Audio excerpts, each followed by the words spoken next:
We be live. Hello, Durud and Shalom. And hola. Hola, hola. How you doing? Doing good, doing good. Just another day of negotiations. Exciting. Yeah.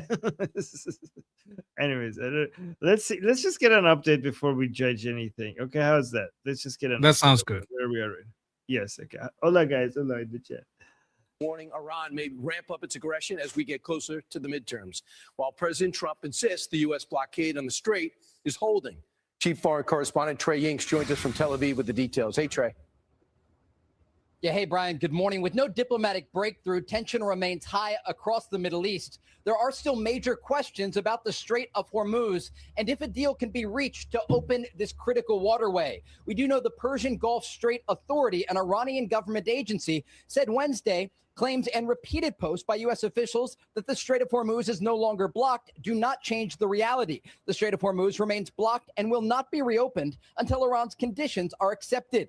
This came after President Trump posted yesterday on Truth Social saying, in part, the USA has total control over the Strait of Hormuz. Our naval blockade is being called by everyone a wall of steel, and there is nothing Iran can do about it. Still, less than 10% of the average number of pre-war vessels are passing through the strait, as some analysts warn of possible escalation before a solution is found. You see the midterms coming. My gut feel is that they're likely going to get more aggressive because they don't believe the president will do much prior to the midterms in terms of military reaction. I mean, he's already said he's low-keying it. He said that in an interview. But here's the fact is, they have miscalculated with him time and time again. We have more capability in the... Yeah, so guys, again, I'm not saying this is going to happen. I promise you I'm not saying it. I'm saying it could happen, okay?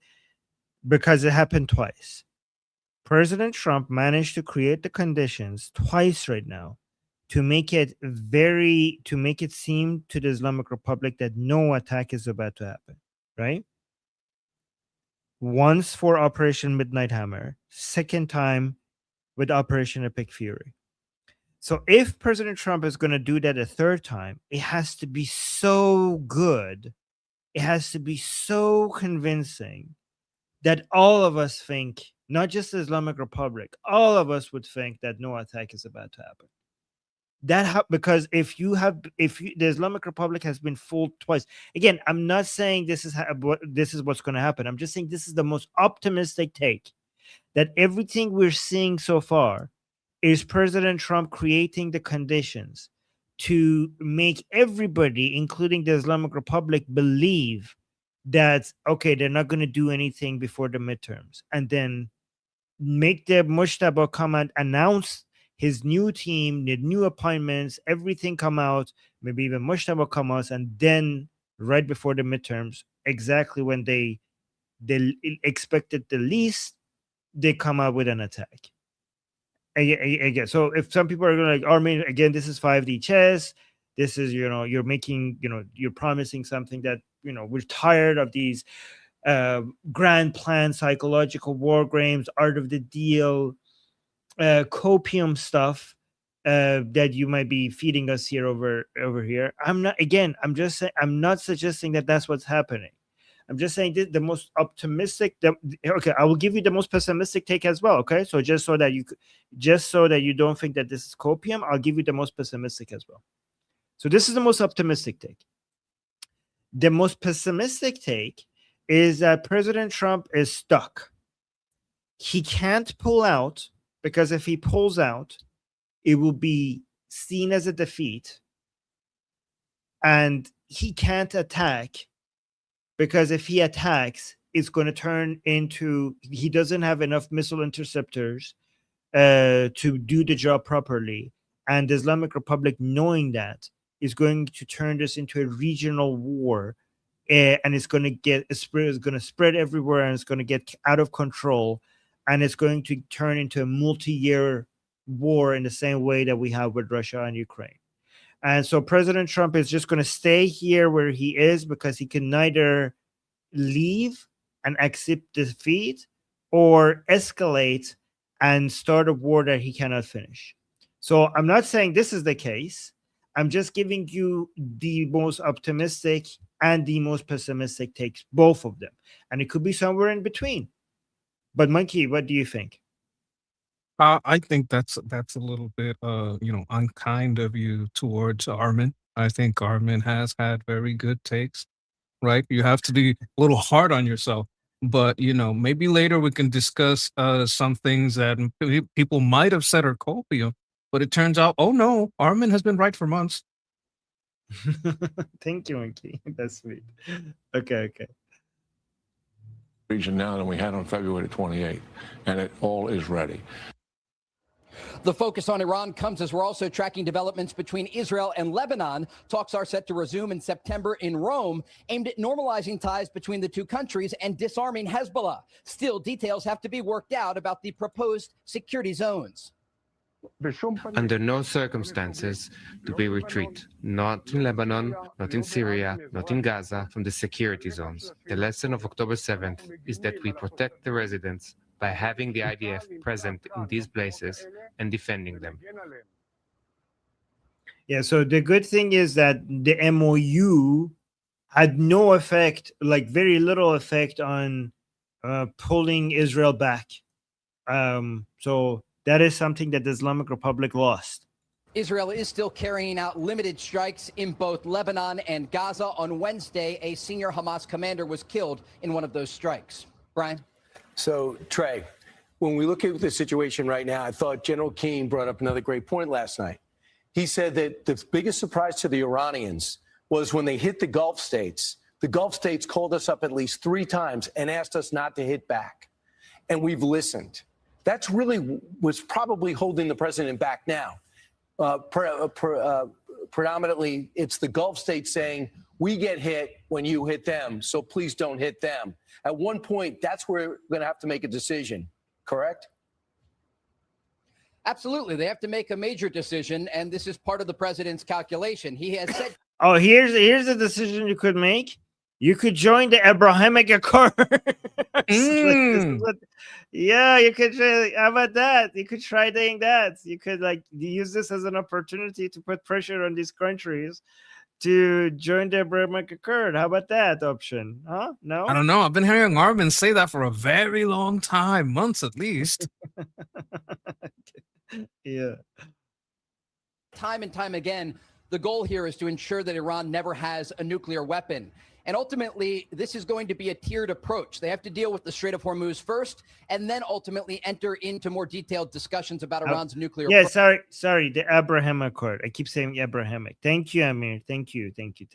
Program. But as it relates to these Gulf countries, there is real concern about the escalation ladder and what happens if major strikes resume against Iran, because the Iranians still have pieces on this chessboard.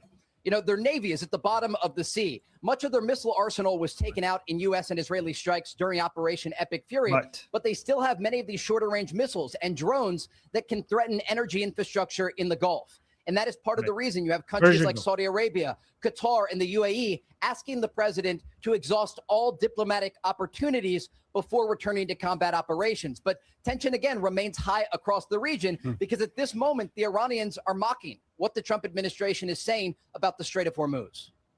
So some of you might be asking, okay, the Arab countries asked this from President Trump. Why do we even care? Why are we even paying attention, right? So there's 3 answers to this, right?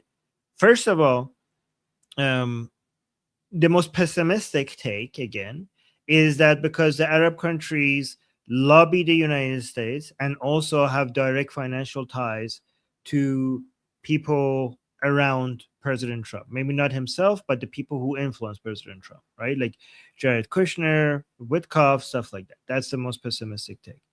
Another second answer would be because people are like, we don't buy oil from them anyways. First of all, the United States just recently did buy oil from Saudi Arabia to recover from their strategic oil reserves being lower. But even if they didn't, at a discount, exactly.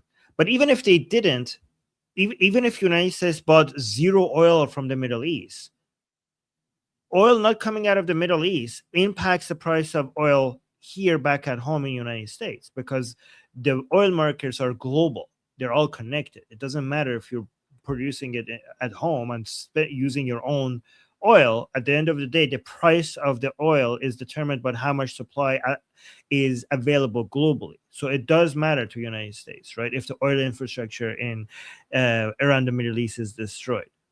Third is because what we just talked about.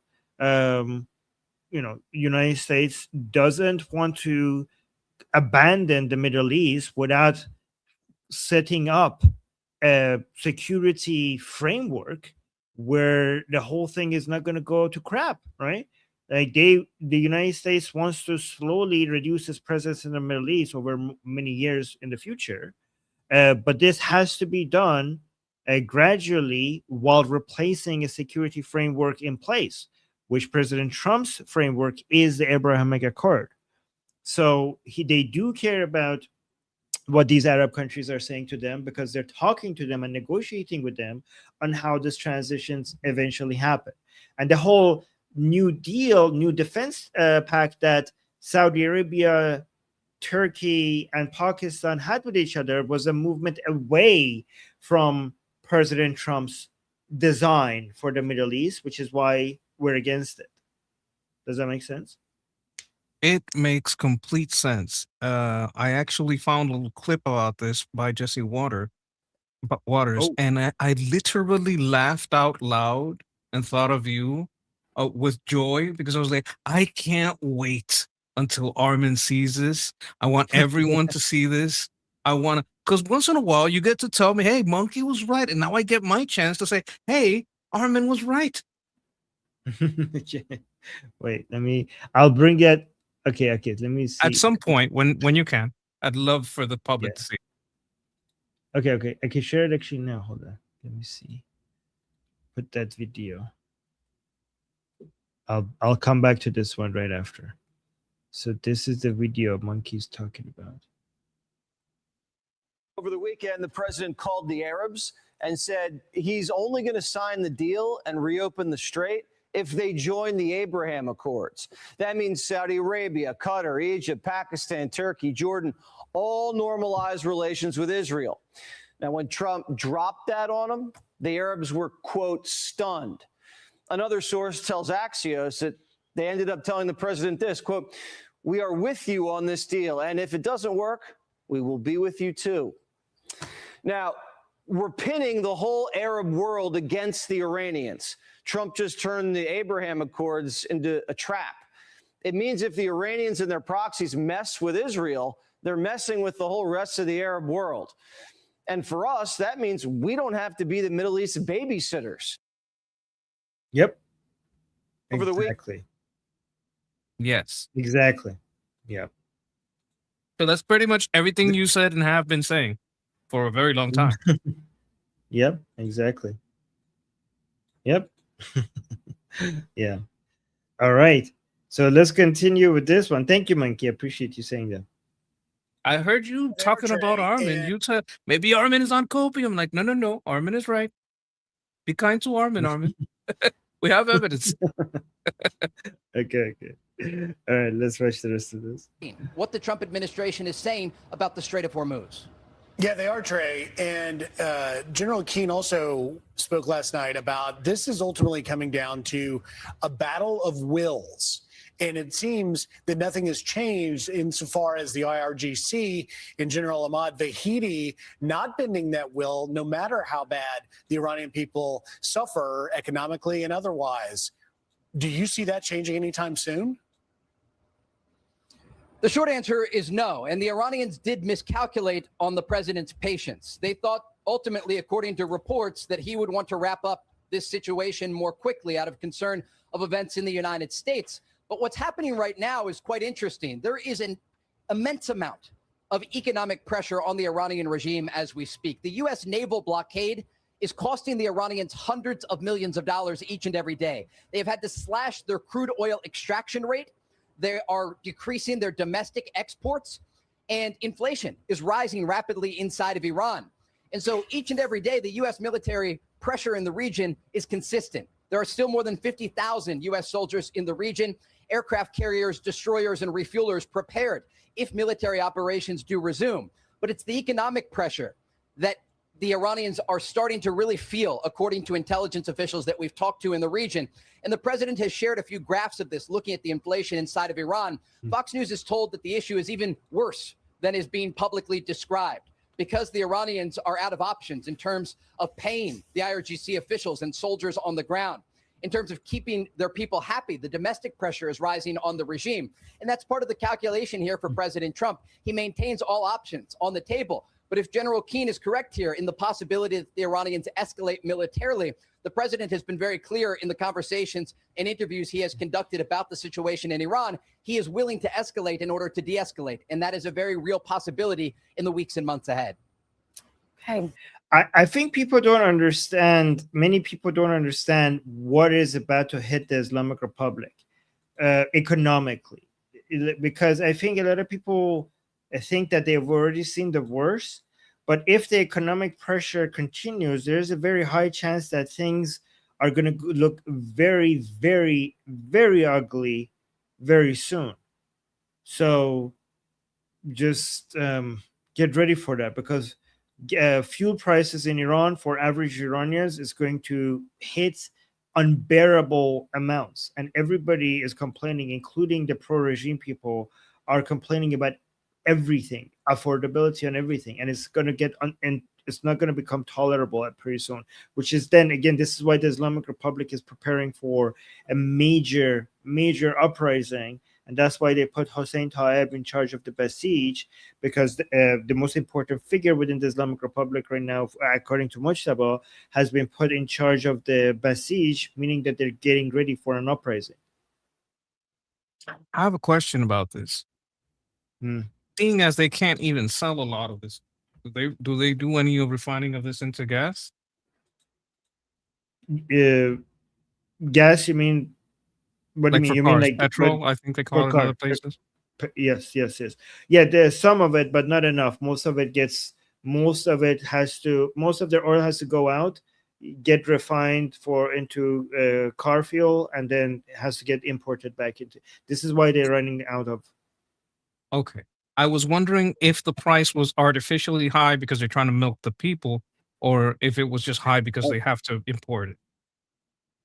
No, the prices are artificially low, and that is coming to an end, and people can't afford it. So the way that it works is that a lot of people, sometimes people who do propaganda for the Islamic Republic, they show how low gas prices for cars are inside Iran. And they're like, look, wow, they're so cheap, only a few cents on the gallon. Like, that's amazing. Wish it was like this in the United States. What they don't understand is that is subsidies that the Islamic Republic has stolen from the resources of the Iranian people, and is giving some of it back to them in the form of fuel subsidies to make the people dependent on the regime and make them feel like the government is doing them a favor, even though that is their own money. And like it's like stealing 100 from you and giving you 40 of it back, and making you feel like you owe the regime because it's giving you 40 back, not knowing that you lost 60 in this deal, right? That's what the subsidies are, right? Okay, I understand now.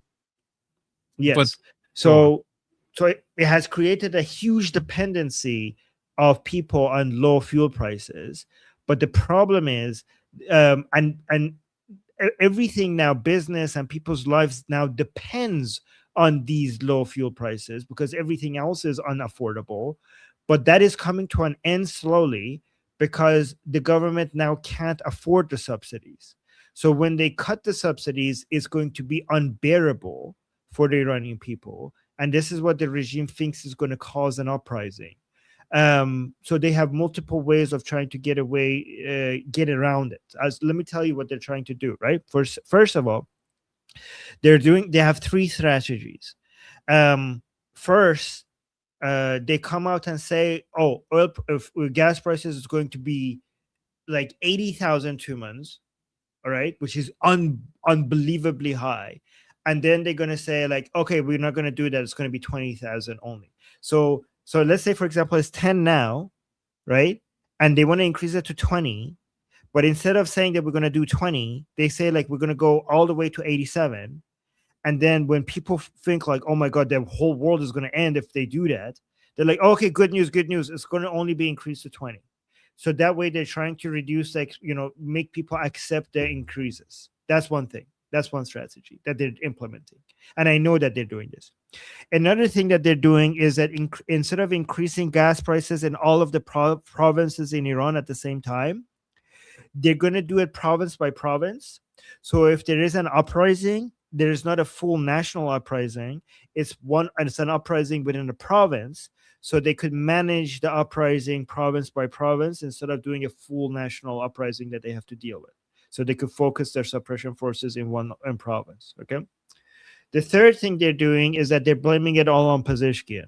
Naturally, they're making it seem like this is his decision to just increase fuel prices, as if he has a choice, as if they don't have, like, as if this is an option that they could have just not done it. But Pezeshkian, being evil, he's making that decision, not admitting that the war is causing this because they don't have enough revenue to be able to continue to afford the subsidies. These are the three strategies that they're using to avoid an uprising. And to be clear, this is a pattern because Pezeshkian is always their designated scapegoat, right? Yes. The so-called reformers are always the designated scapegoat. Okay, yes, so question, what would you say of a country like Kuwait, who has, not been part of the Abraham Accords, decides that it's starting to talk about, like, what, maybe we want to join? Would that be kind of nice, kind of big? Because I just sent you a video of that. Oh, that would be big. That would be huge. Would that be big? Okay, then wait, maybe we're breaking news here. This is from today. By the way, guys, before I play this, please make sure you like the stream. When you like the stream, and I saw Nika in the chat saying like. Thank you, Nika. I appreciate you saying that. Thank you. And also I saw Pagan Lord saying watching Liberty Politics TV all day, all night. Thank you. Thank you for being here with us. You guys are sweet. I appreciate you guys. And look at this. Muhammad is saying Israel and Iran putting heart symbols next to each other. You guys are so sweet.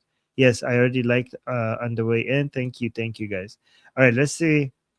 We might be. What is this? Oh, I just saw this, but because you know more about these topics, I want you to tell me what you think of it. So this is former Kuwaiti Information Minister Sam Al-Nesf saying Iran is our enemy, not Israel. Without U.S. bases, Iran would have reached Kuwait and we would all be speaking Persian.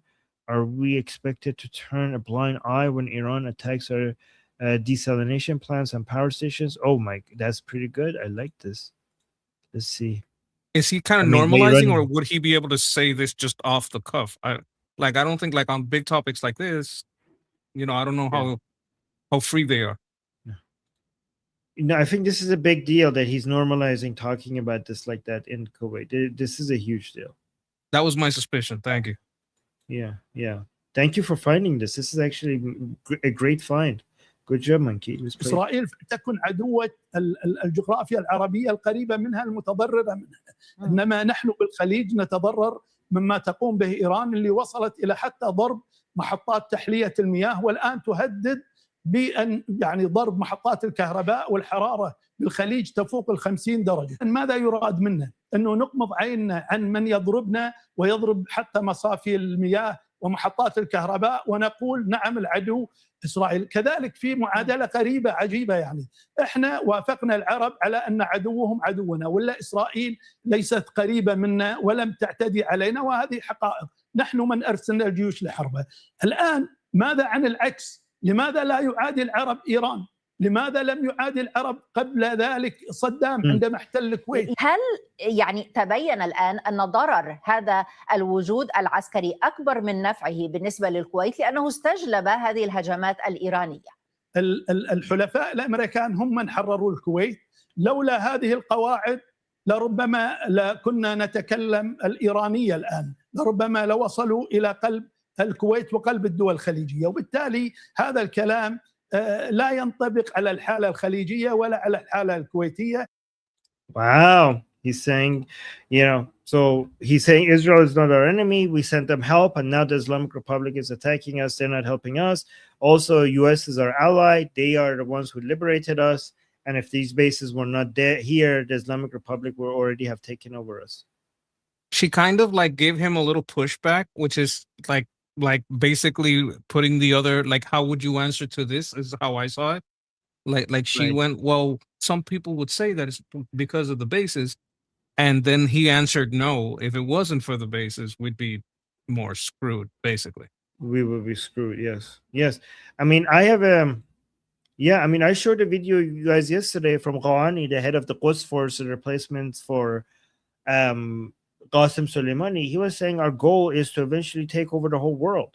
So people saying like, oh, you guys shouldn't have U.S. bases here because of the U.S. bases that they're attacking you.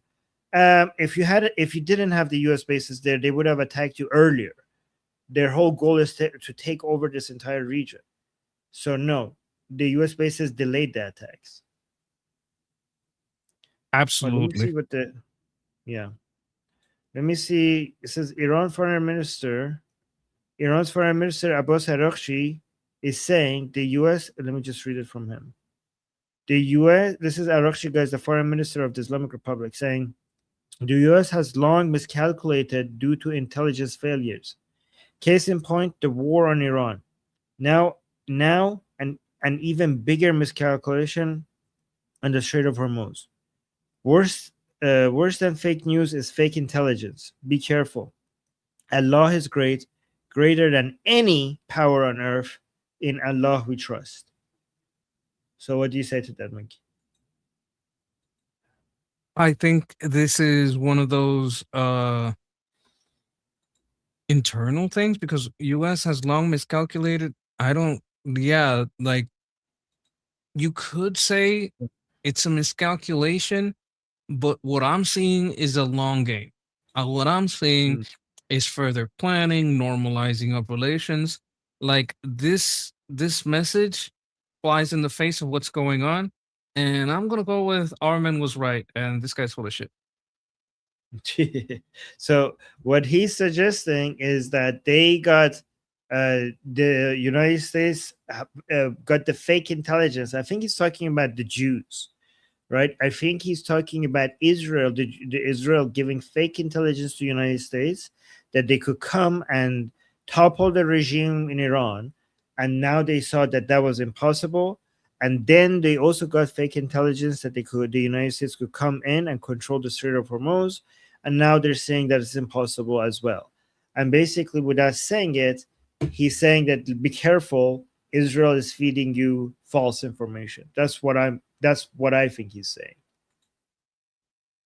Well, like, are we gonna buy anything that they're trying to say about Israel? Be it, overtly or covertly? I mean, we have the best intelligence we ever get on this region from Israel. Time and time again, it turns out to be correct. Also, a lot of the intelligence that we used when we basically attacked turned out to be correct. And a lot of it came from their own arrogant mouths. Not that Israel gave us secret information. These guys were showing off and bumping their chest about how far their missiles could reach, how many missiles they could make, how many nukes they could make. Like, if anyone tipped us off, it was them. Yeah, exactly. I mean, if Israel has bad intelligence, why is your supreme leader dead? Why is all of the heads of the main the highest official of the IRGC dead? Why is Larijani dead? Why is Shamkhani dead? Why, if that is bad fake intelligence, why is it working? And also, how come you don't have such good intelligence? Why are you not able to do something similar if you have good information, good intelligence? I would also add here's to that. Go. I would add to that. If their intelligence is so bad, why do you keep confirming their intelligence? That's a good point. Yeah, exactly. He had another post over here. Look at this. He's saying countries like France should stop lecturing the world about human rights and international law. I agree with that. The hypocrisy is blatant and embarrassing. Oh my God, I actually agree with him over here as well, but not for the same reasons. Your backing of Israel's genocide in Gaza. What? No, okay. First of all, it's no genocide. There's no genocide in Gaza unless you're talking about Hamas's genocide on Jews in Gaza. Your backing of Israel's genocide in Gaza and aggression against Iran has destroyed whatever moral high ground you imagined you had. Look at this. What do you think about this? They're not even happy with France. If not even France is doing what you guys want, like, I mean, who else? Like, if even France has turned against you, honestly, like, you have no more allies left. The UK also has turned against you. The France gave you the first Ayatollah. Yeah, exactly. Moral high ground. I mean, but I do agree with the first two lines, though. Because France, 100%. Yeah, for completely the opposite of reasons of what he's saying.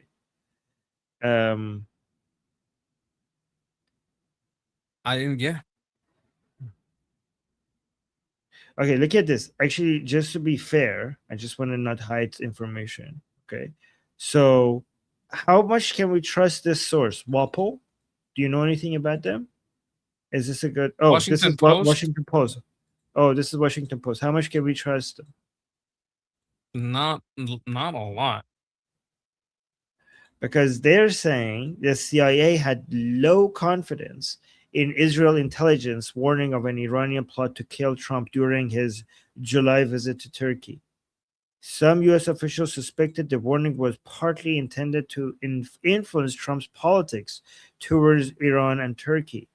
Despite the doubts, the Secret Service secretly moved Trump to a smaller military jet, which flew him to Britain under F-16 escort.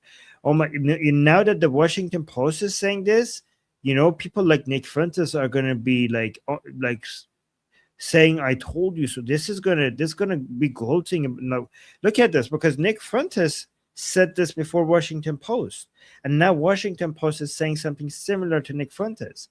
He's gonna be so happy that he said it, and now Washington Post is, in his mind, confirming what he was saying before mainstream media. What do you think? I gotta look at the source, but some U.S. officials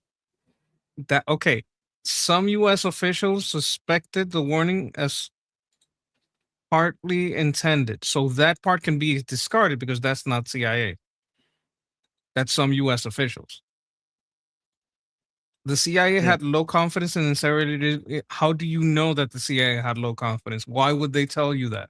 How did you find out that the CIA had low confidence? Since when does the CIA report on the confidence that they have? Some U.S. officials suspected, like, is this Ilhan Omar? She's a U.S. official.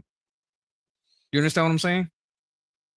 Yeah. Why should we You're right about how Nick is going to use it. Yes, yeah. I mean, how are we supposed to have high confidence in this report? To me, this seems like this could be an anti-Israeli propaganda piece. To influence people against Israel, and to suggest that if Trump, to try to convince Trump that maybe Israel is lying to you and you shouldn't take actions based on this assassination threat. I mean, if the Secret Service considered this to be a legitimate threat, then, I mean, I don't know what's happening behind the scenes, but I could see that the Secret Service took it seriously. Like, actions speak louder than words. And we saw in actions that the Secret Service took it seriously. The White House didn't confirm any of this. Like, I'm seeing nothing nowhere where the CIA said this. Like, this could be Ilhan Omar says that the CIA has low confidence. Yeah, exactly. Yeah. And something needs to be. We'll see if the reporters next time President Trump comes out with statements. Like, I'm looking at it, and look at what the Washington Post. I'm looking at the Washington Post. Look at what the Washington Post says. A credible threat to Trump involving Iran set the deception operation.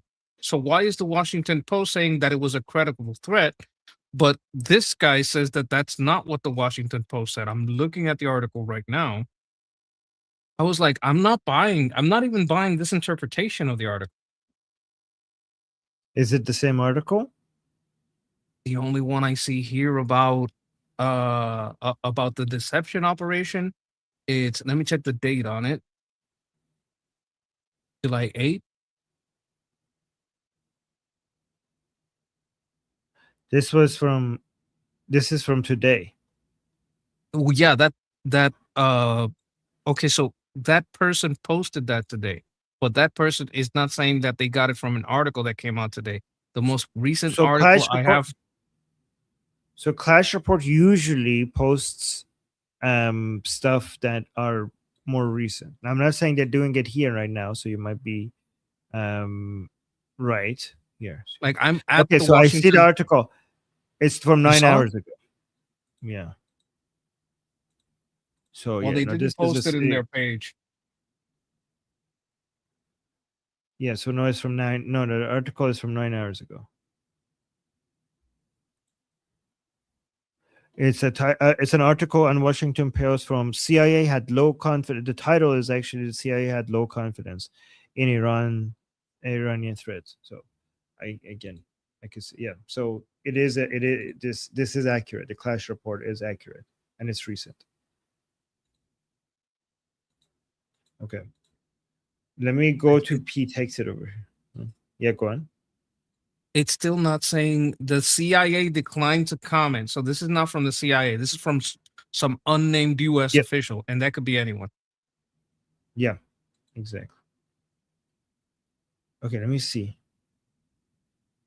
Let me see what P. Takes it recently just said.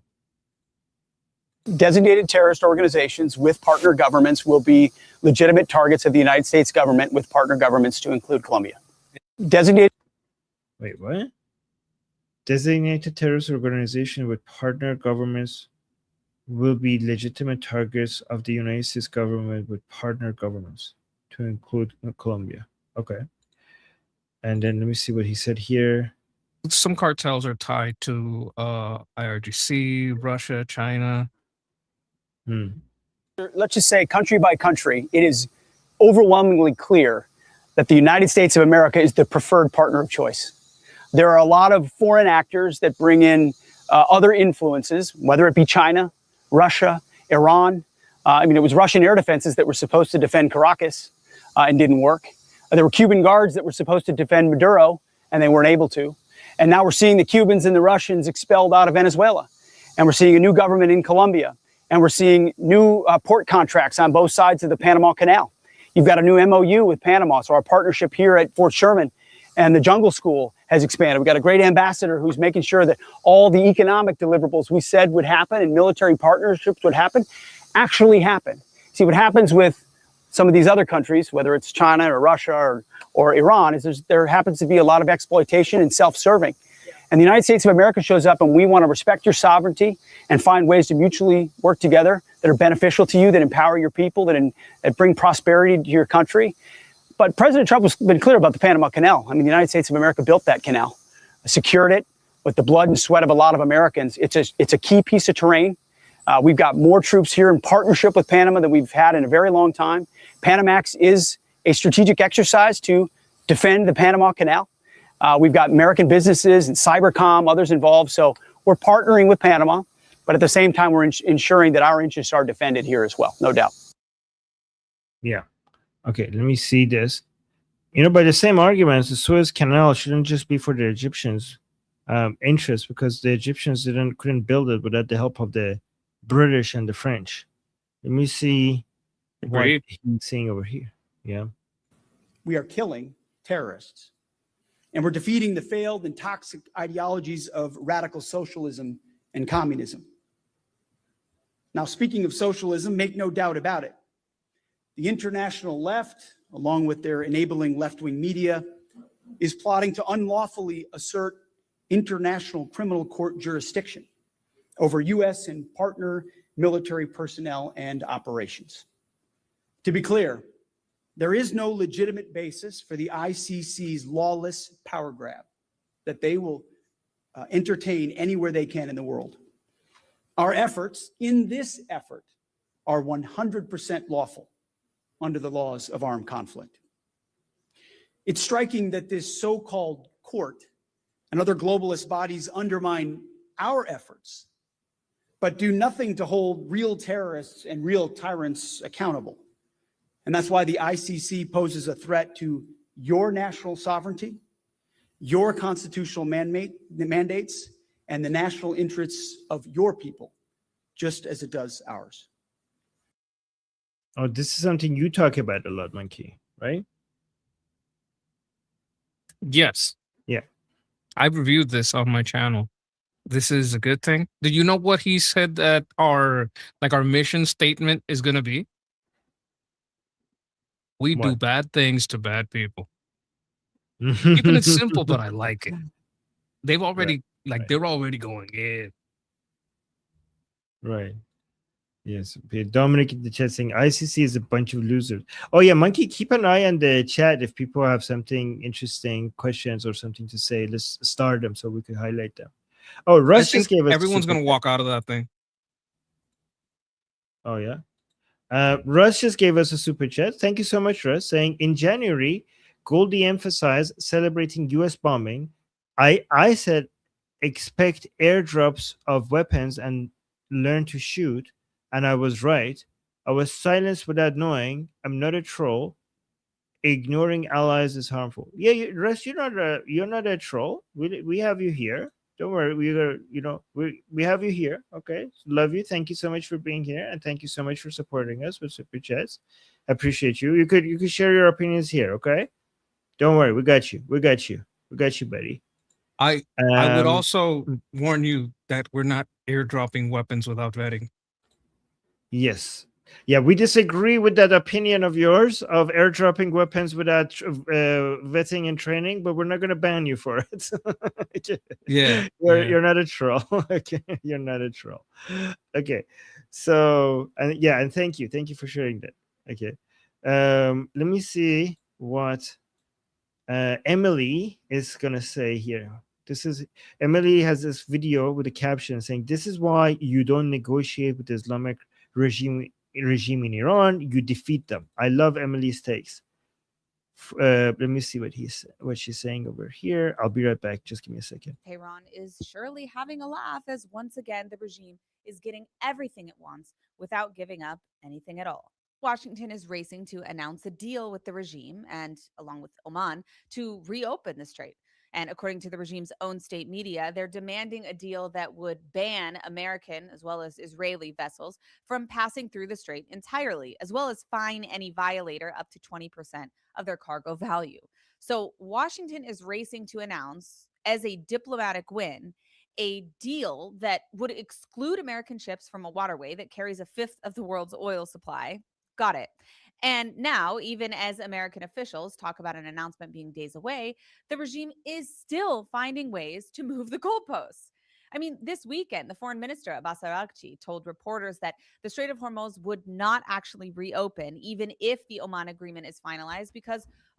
Okay, I actually have some disagreements before we continue. First of all, I don't think the Islamic Republic has gotten anything that they want, right? So I was saying the Islamic Republic getting everything they want. They haven't gotten anything they want. And I don't think like this deal, so-called deal that they're talking about, we don't even know if this is going to happen or not. So we can't be, we can't say that, oh, this is going to happen just because we have heard there's some news that there's talks about this happen, because most of the things that we've seen that there were talks about it eventually did not happen, right? Including the stuff that was agreed to on the MOU, as Monkey predicted already, right? However, even though I still do appreciate this pressure being on Washington, right? So I don't think like, I do think like when Emily says like, oh my God, like look at what they're doing, this shouldn't happen, the Islamic Republic shouldn't be getting this. The pushback to what Emily is saying is like, well, nothing like that has happened. So why are we saying that? Why are we talking about it as if it's already happening? However, I do still think that what Emily is doing is good, because there needs to be pressure so that it doesn't happen. You know, there needs to be political pressure on Washington, D.C. People do need to raise the alarm. People shouldn't just sit by and wait to see what happens, and because when it happens, it's going to be too late. Does that make sense? Makes sense, but there's another part of the deal that is not being taken in here to account, which is when the president said no deal until everyone signs the Abraham Accords. True. Yeah. I don't think that's something Iran wants. Yeah, but I mean, he did say that before, and then he let it go. So that's why sometimes people thinking like he might Let it go. Like did he retract that, backtrack from it, or just stop talking about it? Because we are seeing signs today about Kuwait trying to normalize. All right, we'll see. Actually reopen, even if the Oman agreement is finalized, because according to Tehran, the United States still owes the regime concessions for supposedly violating the original ceasefire framework from June. Now, Araghchi specifically accused Washington of undermining the Islamic Republic's control of the waterway by trying to establish an alternative shipping route of its own, the Horror, in water that, of course, isn't Iran's.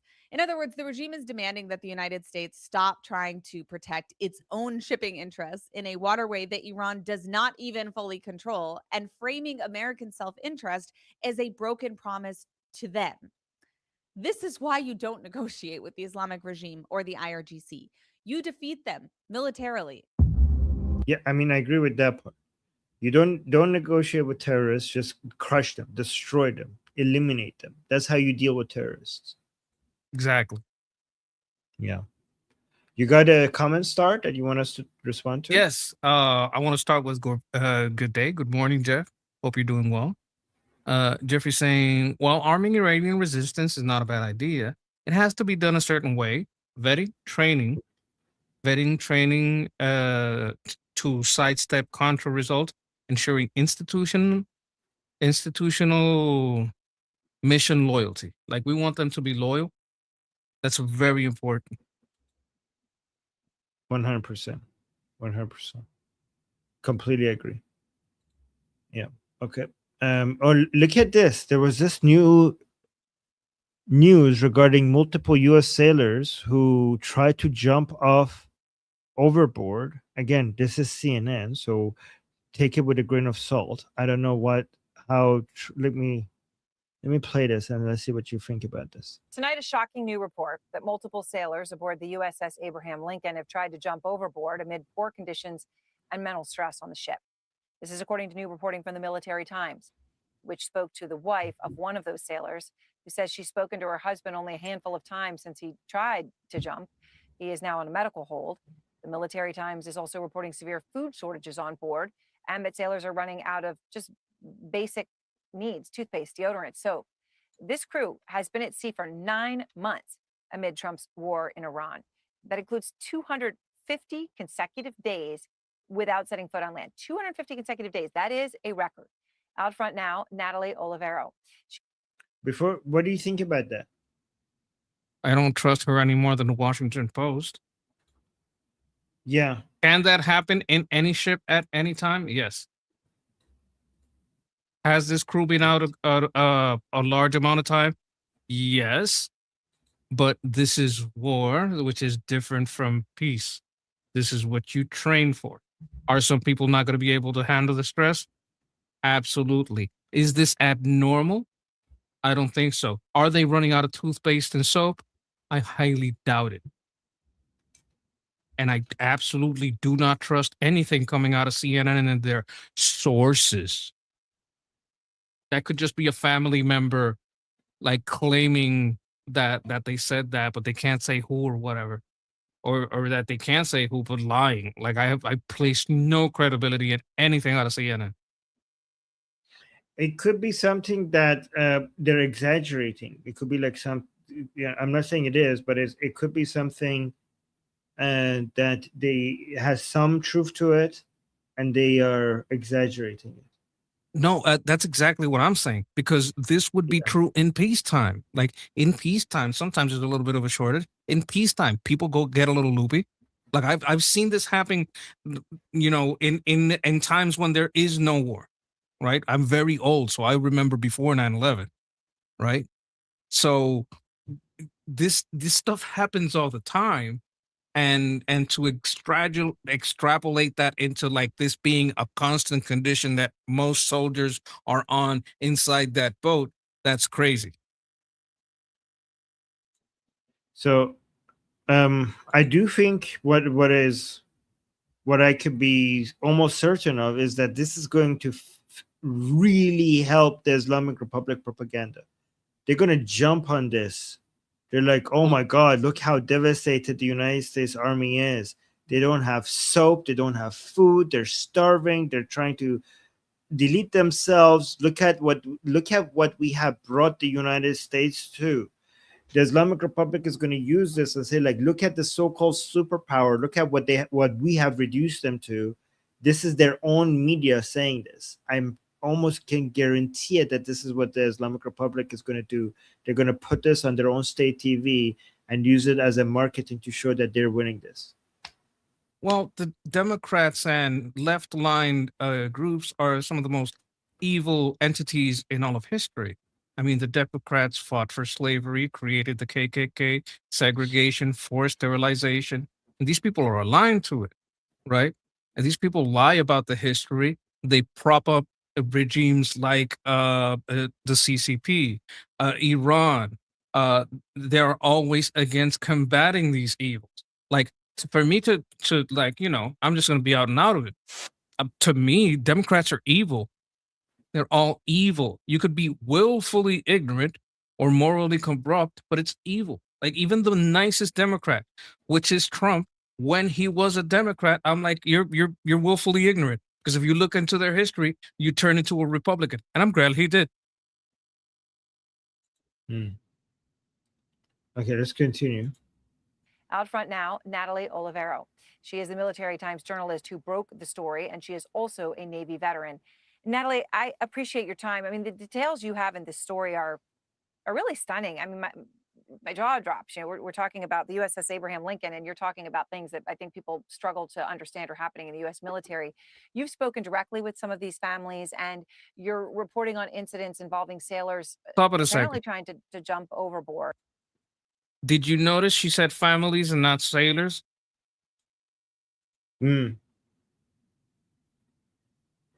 That's very interesting.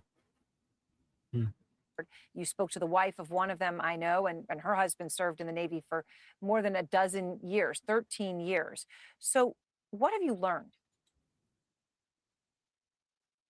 Thanks for having me, Erin, and for covering this story. Speaking with Ms. Saloma, she is extremely worried and concerned about how her husband is actually doing. And until she can be in front of him and see him with her own eyes, she's not really going to be able to answer that question.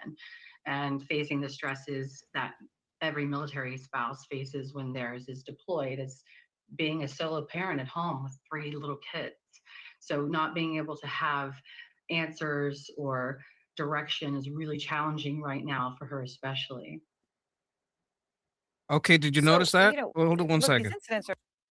None of what she just said is about the solar's condition on the ship. This is an emotional play to try to endear themselves and pass on this to any mother or single mother, especially, or mother in general. None of what she just said has anything to do with the ship's condition and the people on the ship's condition. Great point. Very disturbing. I mean, what would drive someone to be at a point where they would be willing to do that, obviously is distressing to consider.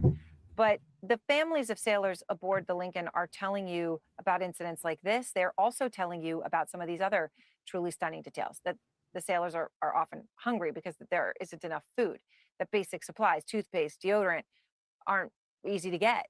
Now, back in April, and this has been going on a long time. We talk about this ship 250 days in a row without setting foot on land, a record. I want to stop it right there. This has been going on a long time. There is a mess hall. Food is provided in the morning, and in the, I think, morning, lunch, and dinner, you can go eat. I doubt that the KP lines are closed. What may be low is the optional food. Like you may not be able to get ding dongs and ho hos and chips ahoy. I think that's the disconnect here, because they do have a commissary. You can go buy things. There's a whole store there. You could go to the store and get candy, get soda, get. Actually, they probably have they might have soda within the mess hall. But I think the disconnect that they're talking about here, what you're not getting resupplied is junk food, right? You're not getting resupplied comfort food, but I can guarantee you that they're not out there without a functioning mess hall. In April, Secretary Hegseth, dismissed reports about inadequate food. He said it was fake news. So, what's the reaction to from the families that you're speaking to? They don't get to talk to their loved ones on board that ship that often. What's their reaction when the defense secretary calls this all fake news? Confusion, hurt, lack of understanding. They're constantly seeking some kind of reassurance or information. There's a lot of conflicting reports, a lot of different information, especially on social media within different groups. You know what I don't understand is what did hold on, I'm not finished talking. What I don't understand is that I don't understand how they are not explaining to us. I mean, I do understand it actually, but I'm noticing that they're not explaining to us why, because she seems to be the source of all of this information, right? Like, where is the explanation on why we need to be trusting her over Pete Hegseth? Because we're not talking to the soldiers. We're not even talking to the families soldiers.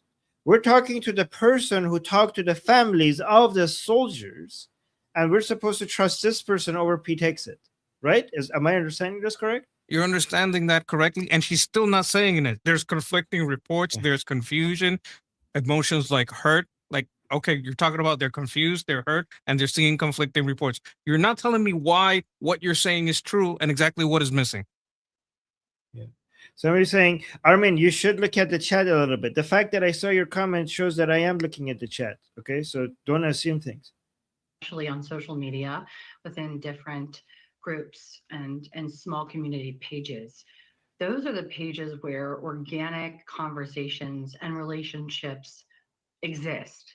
Those aren't deep fakes or AI dupes being created. These are where families go to communicate. This is a lifeline for families who really never receive an Stop it right instruction there. manual.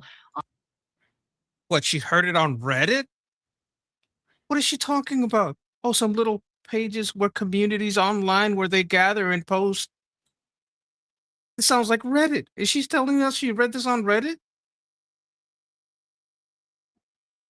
Yeah, she won't give us any numbers. High Turbine is saying, no, she does not qualify this by telling us the number of sailors involved. Thank you, High Turbine. Yeah. Yeah, exactly. Not really saying anything. Ty's saying, don't do that to me, Armin. Okay, I'm sorry. I love you. That face like, Sorry, thank you. On how to handle your time when your loved one is deployed. So families are feeling left in the dark, and all families are agreeing that it is absolutely unacceptable. You know, I don't know, like Monkey, like wars. I'm hearing something that I didn't know, Monkey. Okay, can you tell me if this is true or not? Because this is shocking. If it's true, okay. Wars are hard. Is that true? Is that true? Are hard.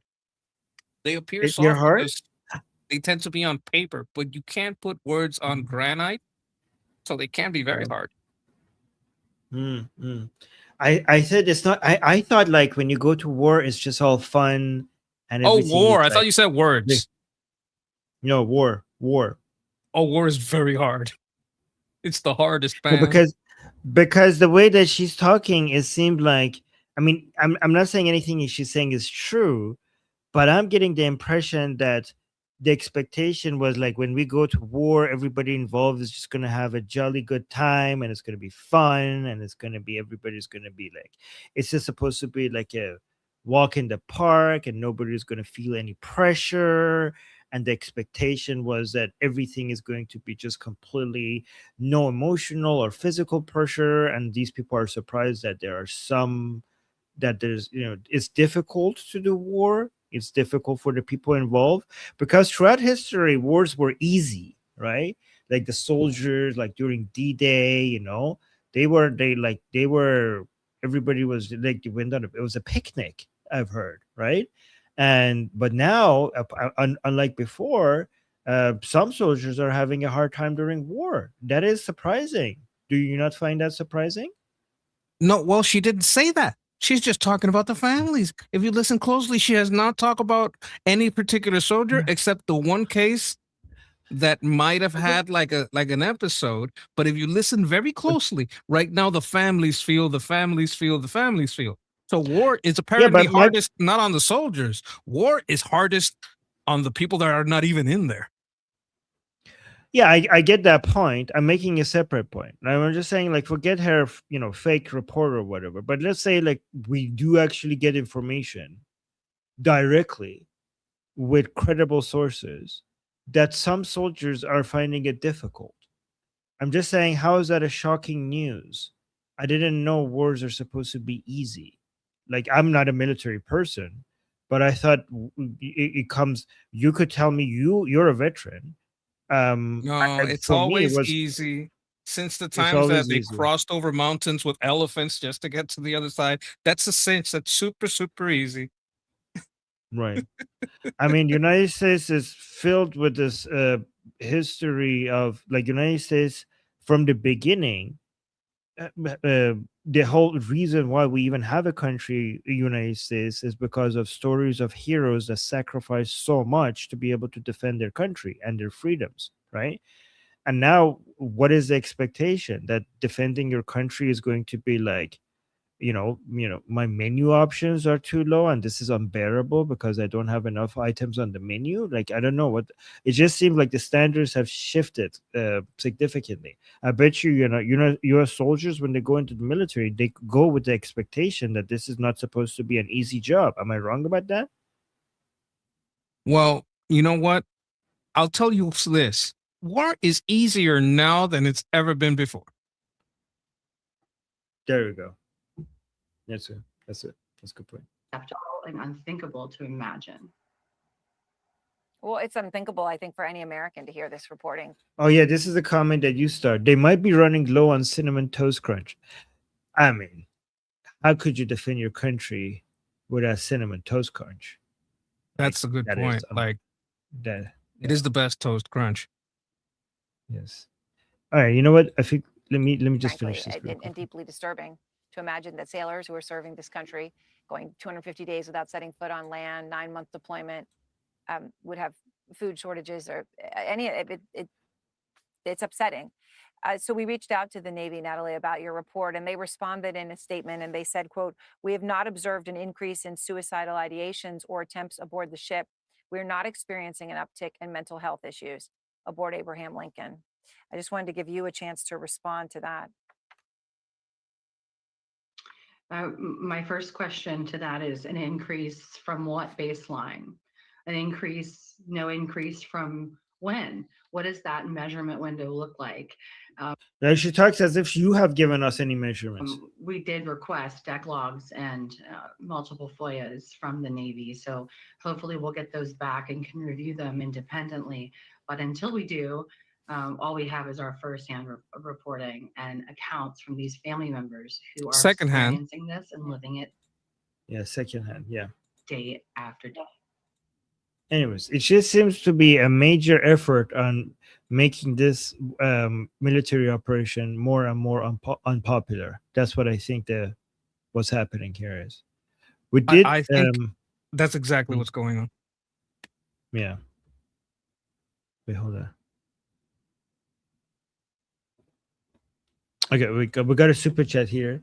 Russ is saying, I agree. Uncontrolled okay, you should read this because you know more about this. Russ Shadwell says, I agree. Uncontrolled distribution of weapons was not warranted.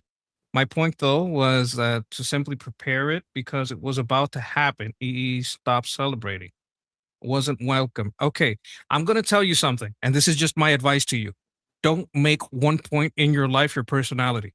You got banned in one place for whatever. That's fine. Like if you go on my chat and you constantly talk about the same thing, I'm gonna ban you. I guarantee it. Like something happened, you didn't like it, you move on. You keep having conversations about, how to help the Iranian people. Is it going to be armed? You can't make your whole life about this one event that happened, or you will be seen as a troll, and it'll be rightly. So I appreciate the super chat, but I'm going to try to help you out here. Just move on from that, because we love Goldie. There's no problem with Goldie. They have their rules. I have my rules. Armin has his rules. And what is perceived as, trolling by some, not by others. Like, I don't perceive that as trolling. But if every day you come in my chat, you're talking about Goldie and getting banned, I'm going to ban you. All right. So, Russ, don't worry. You're here. You're not going to get banned from here. Okay. So, thank you, Russ. So, welcome here. That commentary is not going to be considered trolling over here. So, yeah, you're good. You're good here. Okay. So glad to have you here, Russ. Okay. I appreciate you being here, and thank you for your input. And also, I hope agree you take it as advice. Don't take it the wrong way. Yeah, and I agree with you, Russ. Like, it's good that you took the feedback that airdropping it doesn't make any sense. And thank you for being here. All right, let's go to appreciate the support. Russ, you have some really good takes here, so so hopefully we get more of them. Let me see what happened over here. Were you aware the president wasn't on Air Force One on the flight back from Turkey? Stephen, did you know that you were on the plane that the president was not on? That was the White House Deputy Chief of Staff, Stephen Miller, declining to answer questions from reporters today, including mine there on reporting that was first broken by the Washington Post and confirmed by President Trump himself last night, that an Iranian threat against the president, specifically intelligence on a potential shoulder-fired missile attack, is what prompted the Secret Service to come up with that ruse at the airport in Turkey, secretly moving the president off of Air Force One that he had just boarded onto a catering truck and then to a military plane that was waiting nearby. Sources say that several close personal aides joined the president. What the hell are you guys talking about? Like, did you know that you were on the plane that the president wasn't, and the president abandoned you for you to die by an Islamic Republic missile, and nobody cared about your life? You goddamn idiot! I mean, I know my kid's gonna say they're not idiot. It's the Secret Service. Their entire job description focuses, like at least those ones around President Trump, is to protect the president's life. Okay, it's not to protect Miller, it's to protect the president. And if they moved everybody around, then everybody would be in danger, because everybody would be able to see what's happening. It will give away the secrecy. It's the Secret Service. It's not the public announcement service. It's the Secret Service. They're supposed to be keep it a secret. Right? Like, what do you want them to do? You want them to broadcast, hey, everybody, we're moving planes to that other plane that nobody's supposed to know. Hey, journalists, everybody, the president is now on that plane. Everybody, make sure you know this. Like, what do you want them to do? Of course they have to keep it a secret. And they're going to blame President Trump. Oh, President Trump didn't care about anyone else's life. President Trump is supposed to listen to the Secret Service. It's not even his decision. Unbelievable. Well, truck and then go on. Like, what I would say is that Dylan Mulvaney over here doesn't know a lot about typical male fantasies. I'm sure that Stephen Miller, if he could, and there was a gunman, he would probably jump in front of the president just like the Secret Service. Like, the implication here is like, did you know you're in danger? Hey, Stephen, did you know you're in danger? Hey, you're in danger. Yeah, bitch, I know I'm in danger. It comes with the job. You think I don't see the security all around? You think I didn't see that guy running in with a shotgun at the correspondence dinner? I know, Dylan, I know. Jeez.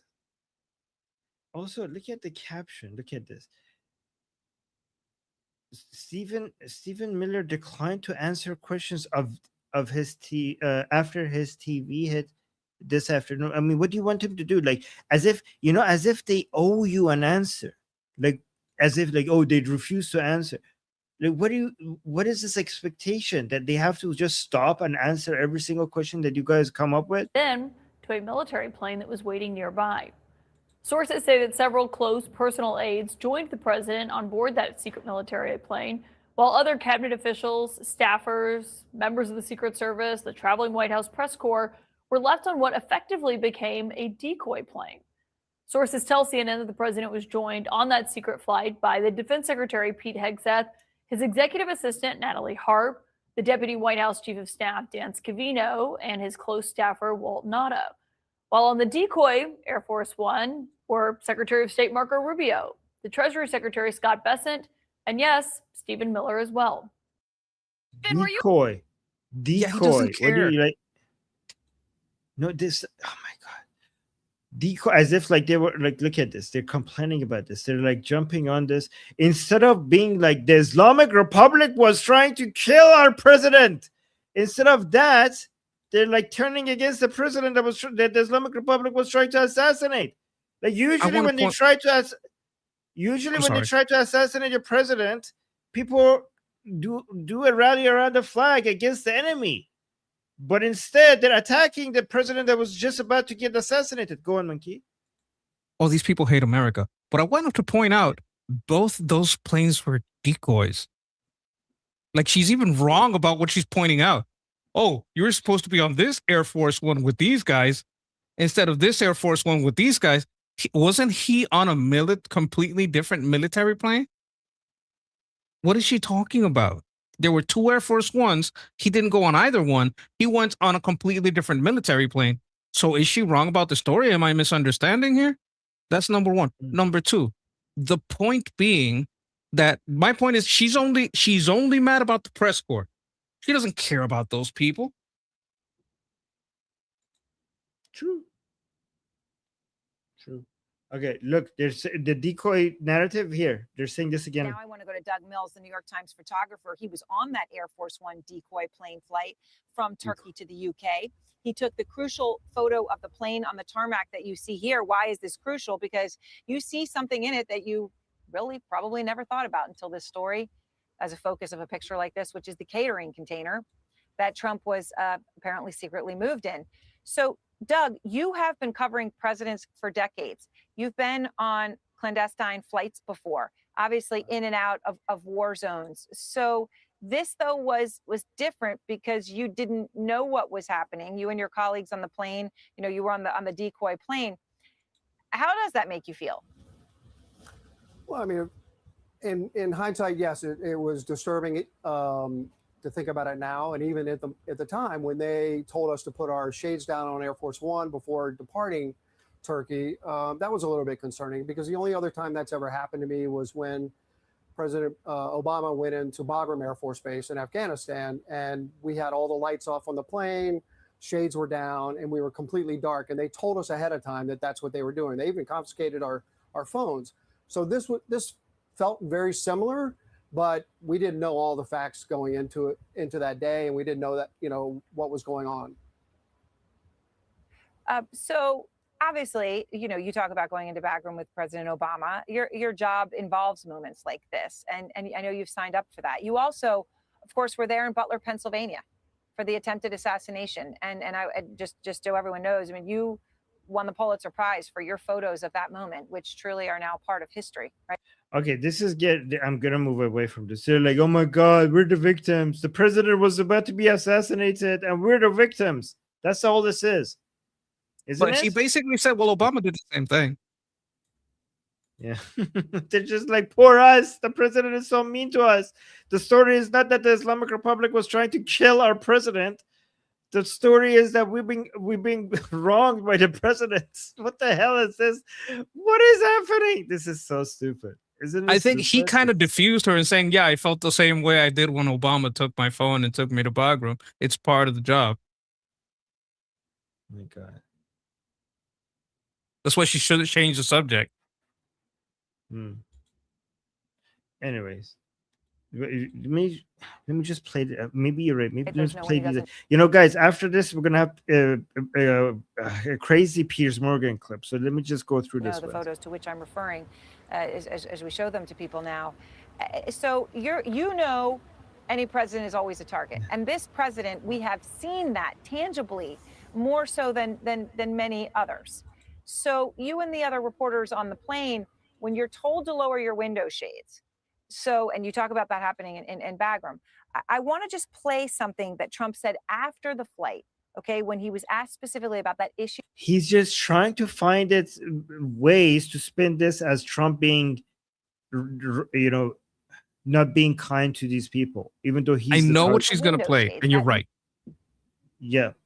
He's going to play President Trump saying, like, maybe my plane was more dangerous. I think that's what she's going to play. We'll see. Moment, I'll play it. Oh, no. Because of the sleaze bags that we have to deal with. They didn't ask me to close mine, but if they did, I would have done it. But if I go, you go. Right? But was there a specific perhaps someday you want to change professions. I knew it was that one. I guess Yeah, good job. in that moment, but also now knowing what you know, the context around what he said, your reaction to his saying that. Well, I mean, obviously, looking back at it now, when he spoke about, the window shades, when one of the reporters asked him, what did you think when you had to put down the shades yourself? And he said, well, they didn't tell me to do that. And in hindsight, I think back on that, like, wow, if he didn't, why did they just put our shades down and not his shades up in the front of the plane? So that was kind of a red flag to me mentally. But yeah, I mean, I felt like, obviously we were a decoy, and in that moment we didn't know all the things that all the facts that we know now. So it is kind of, it's alarming, but yes, this is what we sign up for.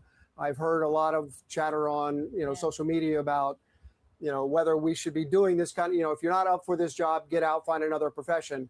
Yes, we sign up for covering the president. We know that this president has had more attempts on his life than any other president, and he talks about it openly. And he talks about the fact that he is a target. And so I think all of us who are covering the president realize that going in, and we see the extra measures.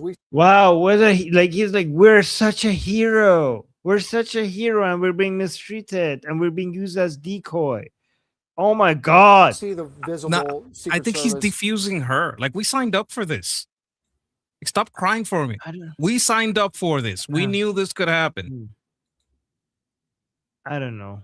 I think like they're making it seem like she doesn't look happy. Look at her. She's upset because he's diffusing it. Okay, maybe. All the snipers and everything, it's much more, much larger footprint now than it ever has been before, security-wise. Yeah, and I guess it's just interesting, Dan Lamott's new reporting that Marco Rubio knew and opted to stay on the plane you were on, which is interesting because it does run counter to such an imminent grave threat that you had to sneak the president off on a catering truck. By the way, maybe that's why they had to put your window shades down, right? Because they didn't want you to see the catering. That's exactly right. Canister, whatever you want to call it. Yeah. Yeah, no, that's not what they like. You seeing the catering thing is not going to make you think that the president is in it. You dumb idiot. What are you talking about? They put it down, the window shades down, so that the reporters can't see that the president is leaving. Like they were trying to hide information from the reporters. Oh my God. So I know you took. I mean, even if you saw it, how would you know that the president is in it? Took a photo when you got on the plane. It was when we were going to the plane, and it looks essentially here just a bunch of journalists bordering the plane is what it looks like, right? Carrying briefcases and small bags. Not unusual, but I know it stands out to you. As in hindsight, there's a sign here that something was up. What stands out to you here? Well, I mean, I think, yes, as you pointed out, Aaron, when we drove up in the motorcade, and it was a motorcade that was probably 50 or 75 cars. And by the time we got to the front of the plane, I had taken those pictures of the catering truck on the backside of the plane as we were, motoring up, and I was shooting pictures through the van that we were driving in. And once we got up and looked out and saw the president was already on board, that kind of also said to me, something's going on, that. All right, I'm done with you guys. Let's go to Piers Morgan. You're very right about her being very stupid. Yeah. Really? This time it's actually stupid? Okay. No, because she's trying to work out a logic that makes it look like she thought through it, and she's not like reading the script, right? She's like, well, yeah, because this and this and that, and like, oh my god, that theory is so dumb. Yeah. All right, let's look at this.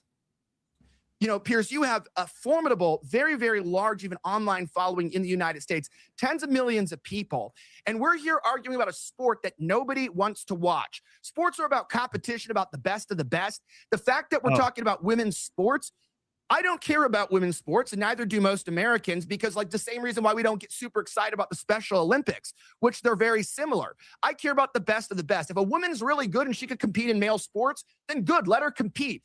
Athletics shouldn't be about sex and gender. Athletics should be about competition of the greatest and the best. And if women can't compete, then maybe they weren't designed. That's not what their purpose is to be athletic and competitive and be on the market. So when we're talking about men being in women's sports, I'm sorry. We're going to stop it 1 second.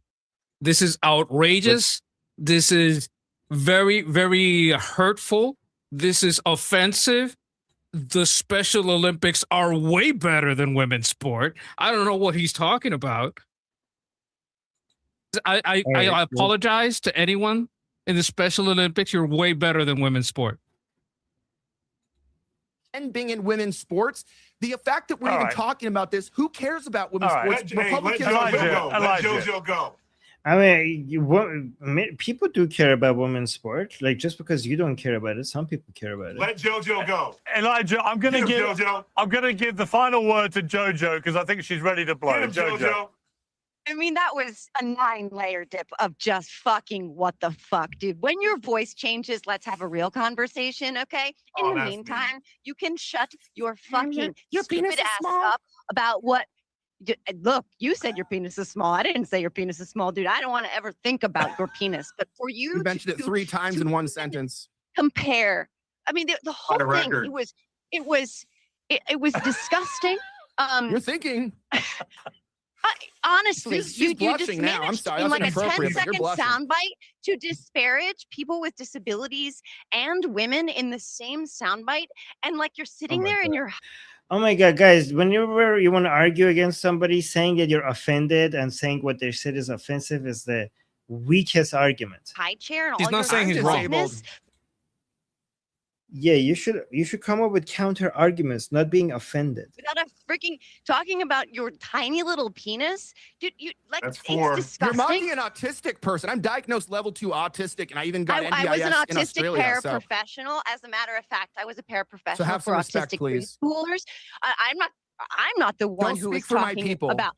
And by the way, remind me again when they started talking about how to have anal sex with children in school, when exactly they're making decisions about law. What is Okay, I'm going on? I don't know lost. what's I'm go- completely lost I'm now. lost. We went off the rails. I don't know what's happening. What is going on here? Off parts of their body. I don't know who you are. I don't know how old you are. I am not mocking you for being autistic. I think that autistic people are incredible. Again, I spent almost 7 years of my life working with the most amazing. He managed to completely derail her into something different by bringing. He went up from the offense to autistic. defense. Children, I have. Yeah. So he was successful at managing her to change the topic. Ever met, and it was one of the great blessings of Thank my you for your life. service. But you have managed.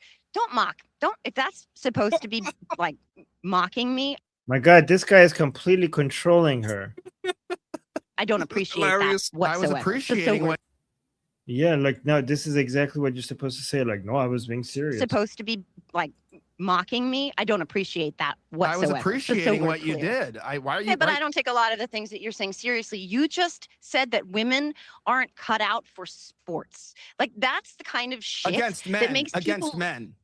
That's not what you said. That isn't what you I'm said. talking about professional sports. Professional sports. No, are it the isn't. best of the best. Okay, listen. Women are All not right, the best. listen, of we've got to sports. wrap things They're up. not. You did. You know what? Caitlin Clark, for example, is one of the most thrilling sportswomen I've seen in a long time. Right.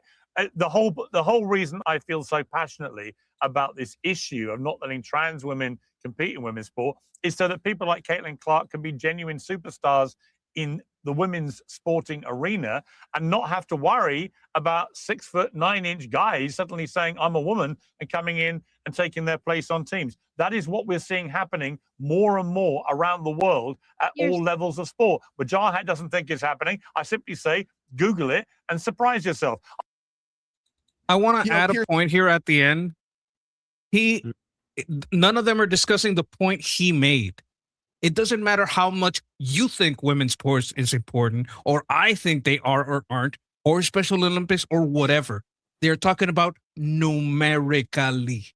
Can you put butts in seats at the stadium? Are you getting ad revenue when you run ads on this? Is this working? Can I sell this? If I can't sell it, if you're not getting me the numbers, I don't care how much you care. I care how much money I can make. If I have to run a stadium at a cost instead of a profit because no one comes to your women's game, then your women's game is a failure. That's numerical. Yeah, but well, I mean, it's you can't say nobody cares. That's inaccurate. You don't have to have the biggest market. You could have a small market, and you could be profitable in your small market, right? So also, women do really good in tennis. Like there's a lot of demand for tennis when it comes to women. Like I think, yeah. So there's that, but also like MMA. Yeah. So yes. So it is true that men's sport is there's astronomically more demand for men's sport than women's sport. But saying there's no demand for women's sport is inaccurate. And you don't have to be the biggest market to have a profitable market, right? Like imagine if I have an ice cream shop and I'm making a good profit, I'm like, well, you're nothing compared to Ben and Jerry's. Like, okay, sure, but I'm still making a good profit here. It's a small market, but it's pretty good, right? I don't know. I'd Anyways, like to add to your point one thing. They're talking about a very specific point. They're talking about the WNBA playing in NBA arenas and the cost of that versus the profit. So because that's the central topic, I understand that you're right, especially about women's tennis, and women's MMA also does very well. Like you have to judge the market where the market is. In that particular conversation that they're having about the WNBA, no one cares from a cost profit analysis perspective. True. We got a super chat from Sayed saying, truly appreciate your efforts, Armin and Grease Monkey Javid Shah. Thank you so much, Sayed and Javid Shah. Appreciate you. Thank you for being here.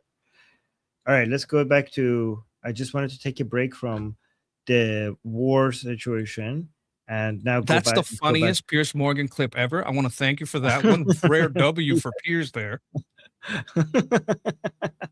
Let's see what this guy is saying. Donald Trump watches your show, and so I will say to him directly, Mr. Trump, you are the first president in American history to start and lose a war by yourself. You have made America more weak, more alone, and less respected. Congress has to take back the steering wheel from this impaired driver before we end up in a third quagmire in the Middle East of the 21st century. That starts with ending the escalation. He keeps on trying to escalate vertically, meaning more effects on target.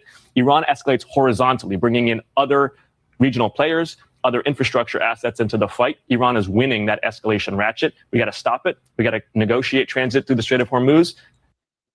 Donald Trump. What do you say to that? I would say he doesn't know how the Constitution works. Donald... Go on. Like he's saying the Congress needs to take away the wheel from this impaired driver. First of all, you're trying to imply that they should do what should have been done to Biden, like make an assessment that he isn't within his cognitive functions enough to be the president and commander in chief, which he is, and Biden wasn't. By the way, the FBI said he wasn't when they say they couldn't prosecute him for his classified paper because he was an old demented man, basically. That's number one. Number two, Congress does not conduct war. Congress is not the commander in chief. When I was a wrench monkey for the army, I didn't get my orders from Congress. I got them from the president. So he's like completely wrong about everything.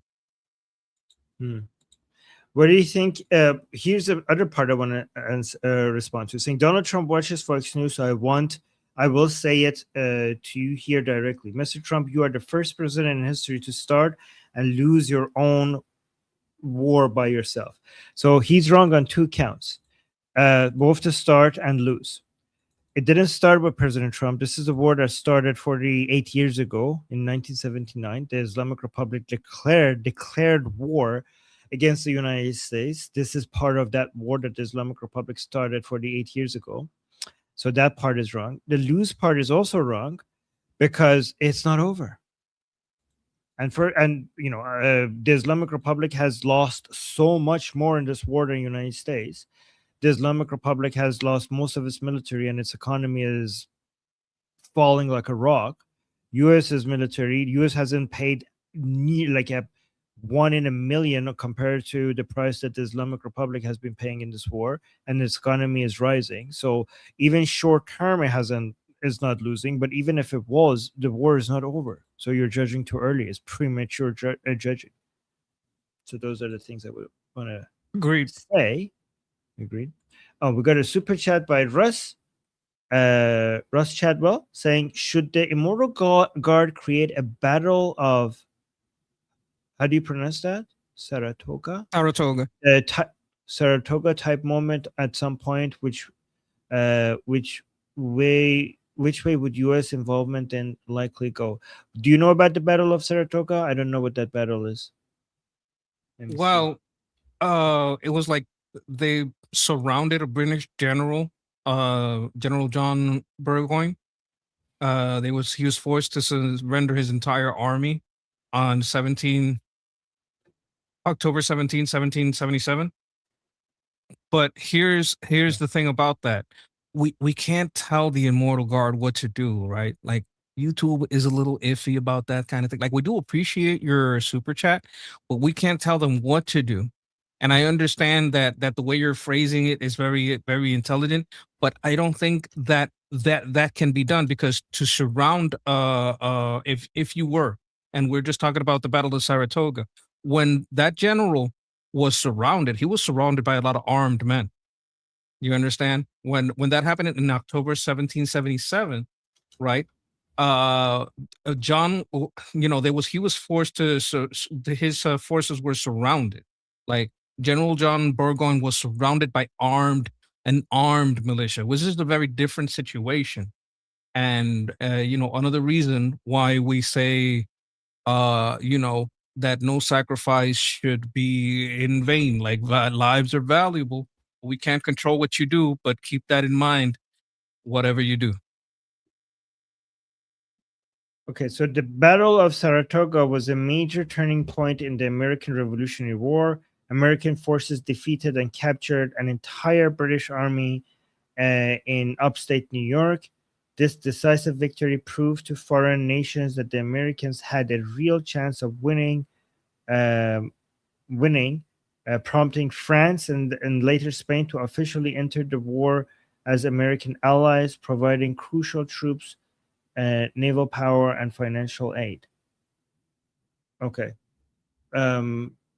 So here's the thing: anything that I'm not telling what the Iranian people should or shouldn't do, but whatever, to me, there's no point of coming up with any military strategy. Like, it doesn't make, I don't think they will come up with, anybody could come up with any military strategy without the Iranian people being armed first. So whatever battle plans anybody could come up with should come after a plan to vet, train, and arm the Iranian people under the leadership of Prince Reza Pahlavi. Once they have a fighting force, a trained and armed fighting force, then you could, because I'm assuming the Battle of Saratoga, Monkey, happened after these people were armed, no? Well, they were never able to disarm the Americans. That's one of the things that kept them in the fight. They were never disarmed. Yeah, so the first plan would be arming them and then coming up with battle strategies like that. Right? And thank you. Totally agree. Like, without arming, it's a very tough proposition. Like, if there were a chance that were to happen in some future, where there are troops that are armed and trained, and you can surround a larger force and get them to surrender, sure, let them surrender. Like that would be great. But these are all basically we're trying to look into the future and extrapolate things that could happen without having a very basis of things we need for those things to happen. Right. Okay. Let's go. Okay, let me just quickly play this one.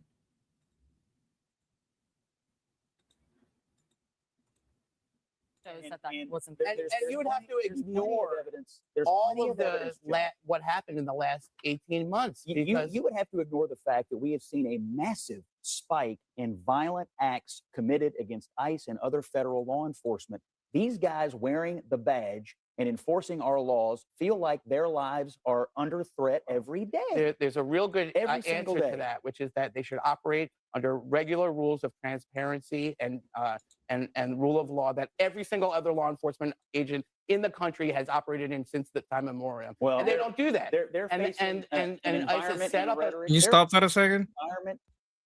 He's lying about how police work. That's not how they work. You get a Freedom of Information Act later.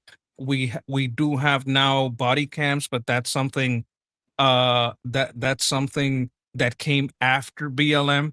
And by the way, BLM hates it because they proved the cops were right and people were just going nuts.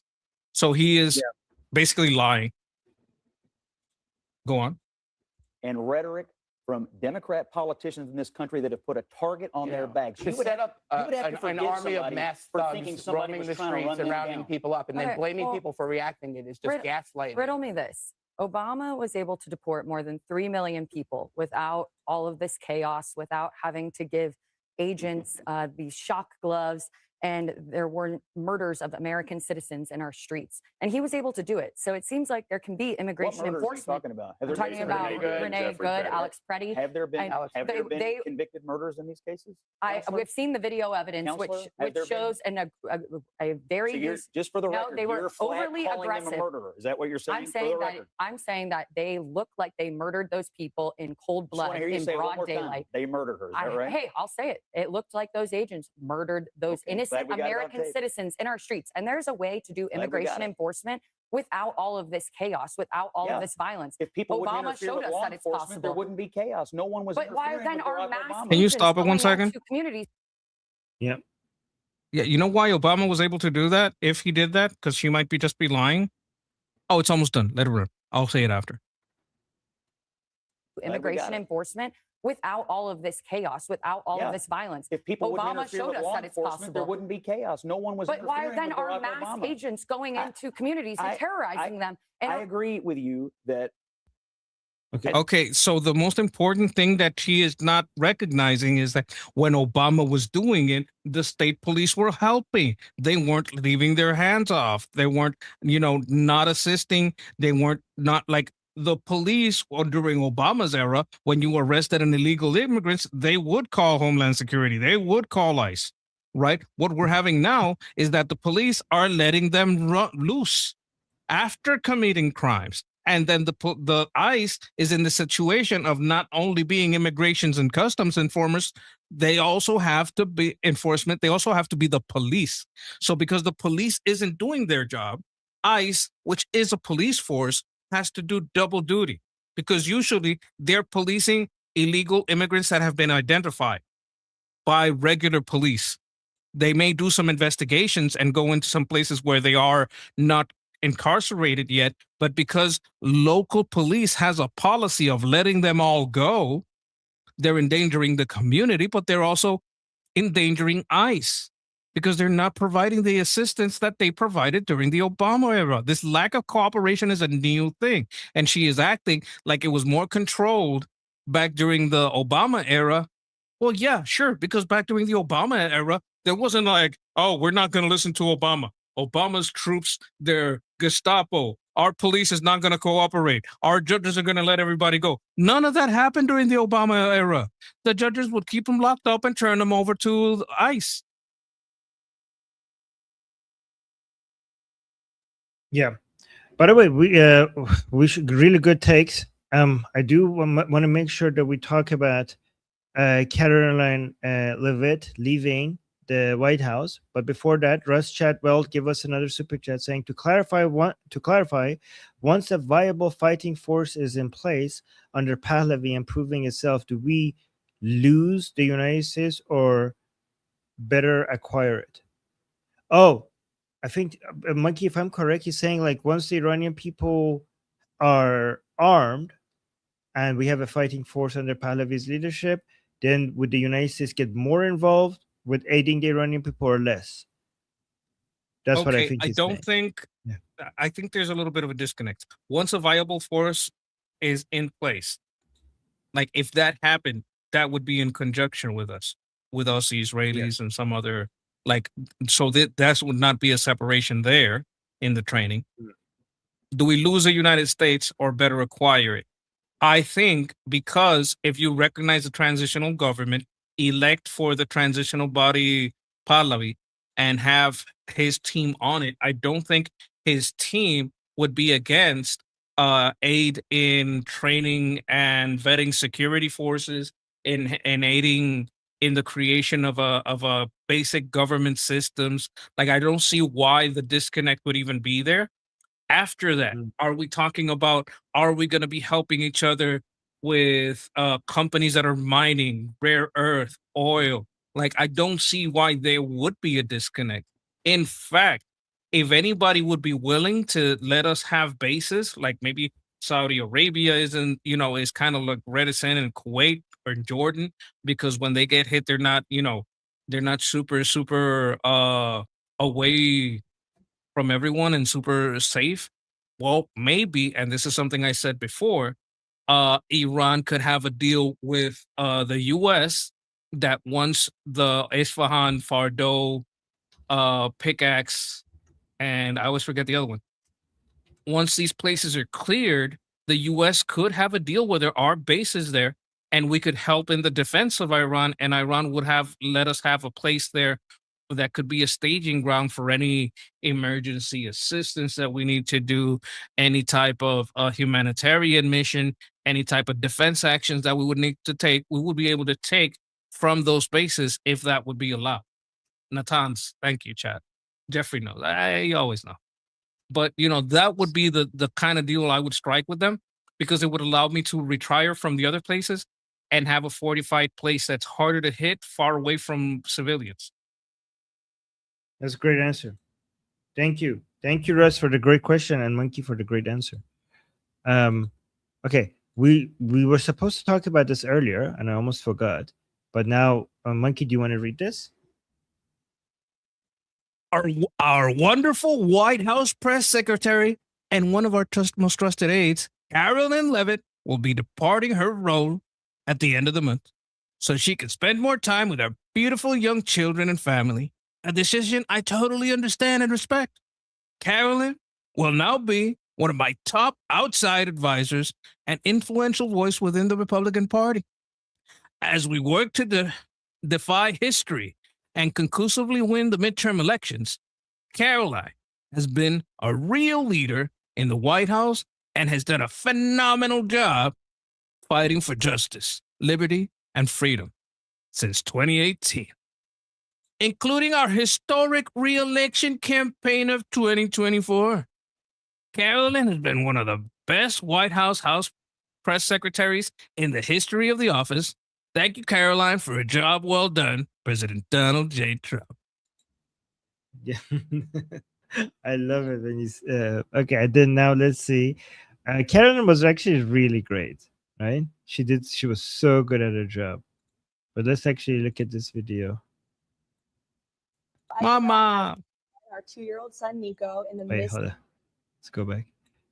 As you know, I had my son, our 2-year-old son, Nico, in the midst of the president's 2024 campaign. And now my daughter, she's almost 3 months old already. So 2 under 2 in our household. It is incredibly busy. I literally only have time for my children and my husband and work, and everything else is just on the back burner right now, but I wouldn't have it any other way. I just try to take it one day at a time and say, okay, what time can I carve out for my children today? When do they need me? And then maybe during nap time is when I'm really putting in the work here at the office, and then, trying to get home early when I can. And I'm very grateful to the president for understanding that and for empowering so many working mothers and parents here at the White House. As you know, Anyways, I don't think anybody's gonna. I don't know who her replacement is gonna be. I doubt it's gonna be as good. She was so good at responding to reporters. So, but yeah. Anyways, I'm gonna miss her. Anyway, so let's go from this beautiful picture to an ugly one. How about that? Okay. Look at this. All right. So let's see what they have to say over here.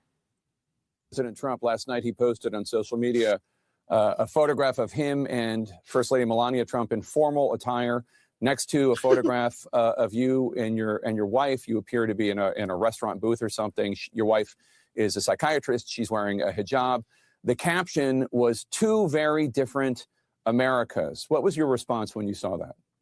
Wow. Look at you saw this post by President Trump, right? Winky? Yes. Yeah. I Wow. like it. Okay. So I'm guessing This is what they call wife is- mogging. He got wife mogged. Yeah. Okay. I'm guessing this is Islamophobia. Is that what we're gonna go with? I don't know. Like, I'm guessing a lot of people are gonna call this Islamophobic, and a lot of people are gonna be like, "No, this is even more American than this thing on the left," right? That I bet you a lot of progressives are gonna say, like, "Yeah, this is actually America. Should be Look, America at least." This is one of the problems. The other problem is that we can't tell how. I mean, we would be suspicious of how old his wife is, even because there's a lot of Muslims that are very loyal to Muhammad and want to do things to children. Right now, we have a person called the Muslim in the chat constantly, over and over, spamming about the things that he wants to do to minors. A lot of them sexual. I don't know. If he was on my channel, I'd ban him. They're not repeating the same post, but it is consistently and constantly about doing sexual things to children. The chat is in a rage. Oh, look at this! This is this is like Armin Navabi can't compete with the greatest of Islam. That's not the problem. The problem are the other ones. All right. Let these people show what how disgusting their religion is. Let's focus back on the news. Okay, so look at this. Saw that. Yeah, he's right. One in which your overlords are two people who don't like each other but joint in the interest of making billions of dollars off of you, or two people. Wait, what? What is his argument? Yeah, he's right. One in which your overlords are two people who don't like each other but joint in the interest of making billions of dollars off of you, or two people who genuinely love each other, enjoyed some pancakes together, want to come together as a family, and know that that family is going to have the good things. So yes, you got two different visions. See, I was right. It's like, yeah, I know. I know what it's gonna say. It's like, yes, I agree. This is the better America. That's what they're gonna say. This is the better vision for America. He went with that narrative. I knew he was gonna spin it like that. Yeah. Yeah. Yeah, he's right. One in which your overlords are two people who don't like each other but joint in the interest. Overlords? You mean the elected president? You mean the people? Like, wait, you don't respect democracy? Overlords? What do you mean overlords? You mean the people that the people, the citizens of America, elected to represent them? Is that an overlord? Of making billions of dollars off of you, or two people who genuinely love each other, enjoyed some pancakes together, want to come together to build the kind of America where they can raise a family and know that that family is going to have the good things. So yes, you got two different visions of America. Yeah, he's also lying about how Trump made his money. Yeah, he's also lying about what actually causes families to be able to enjoy a good life, because communism and socialism does the opposite. Well, Trump's vision is the one you're living in right now. Can you afford your gas? Can you afford your groceries? Do you believe? Oh, you can't, if you can't afford, you can afford your gas and your groceries in more Republican states. So now we know what the problem is. You guys, the less blue a state is, the more affordable things are. Am I right about that, Monkey? Yes. Yeah. Believe when you look your kids in the eye that they're going to have a better future than you did. And Sarah and I are running because when we look our daughters in the eye, Emily and Sirine, we want them to believe that they're every bit as able to have a better future than the one that they could have had under the Trump administration, that they can live. The Americans are living the best lives compared to the rest of the world.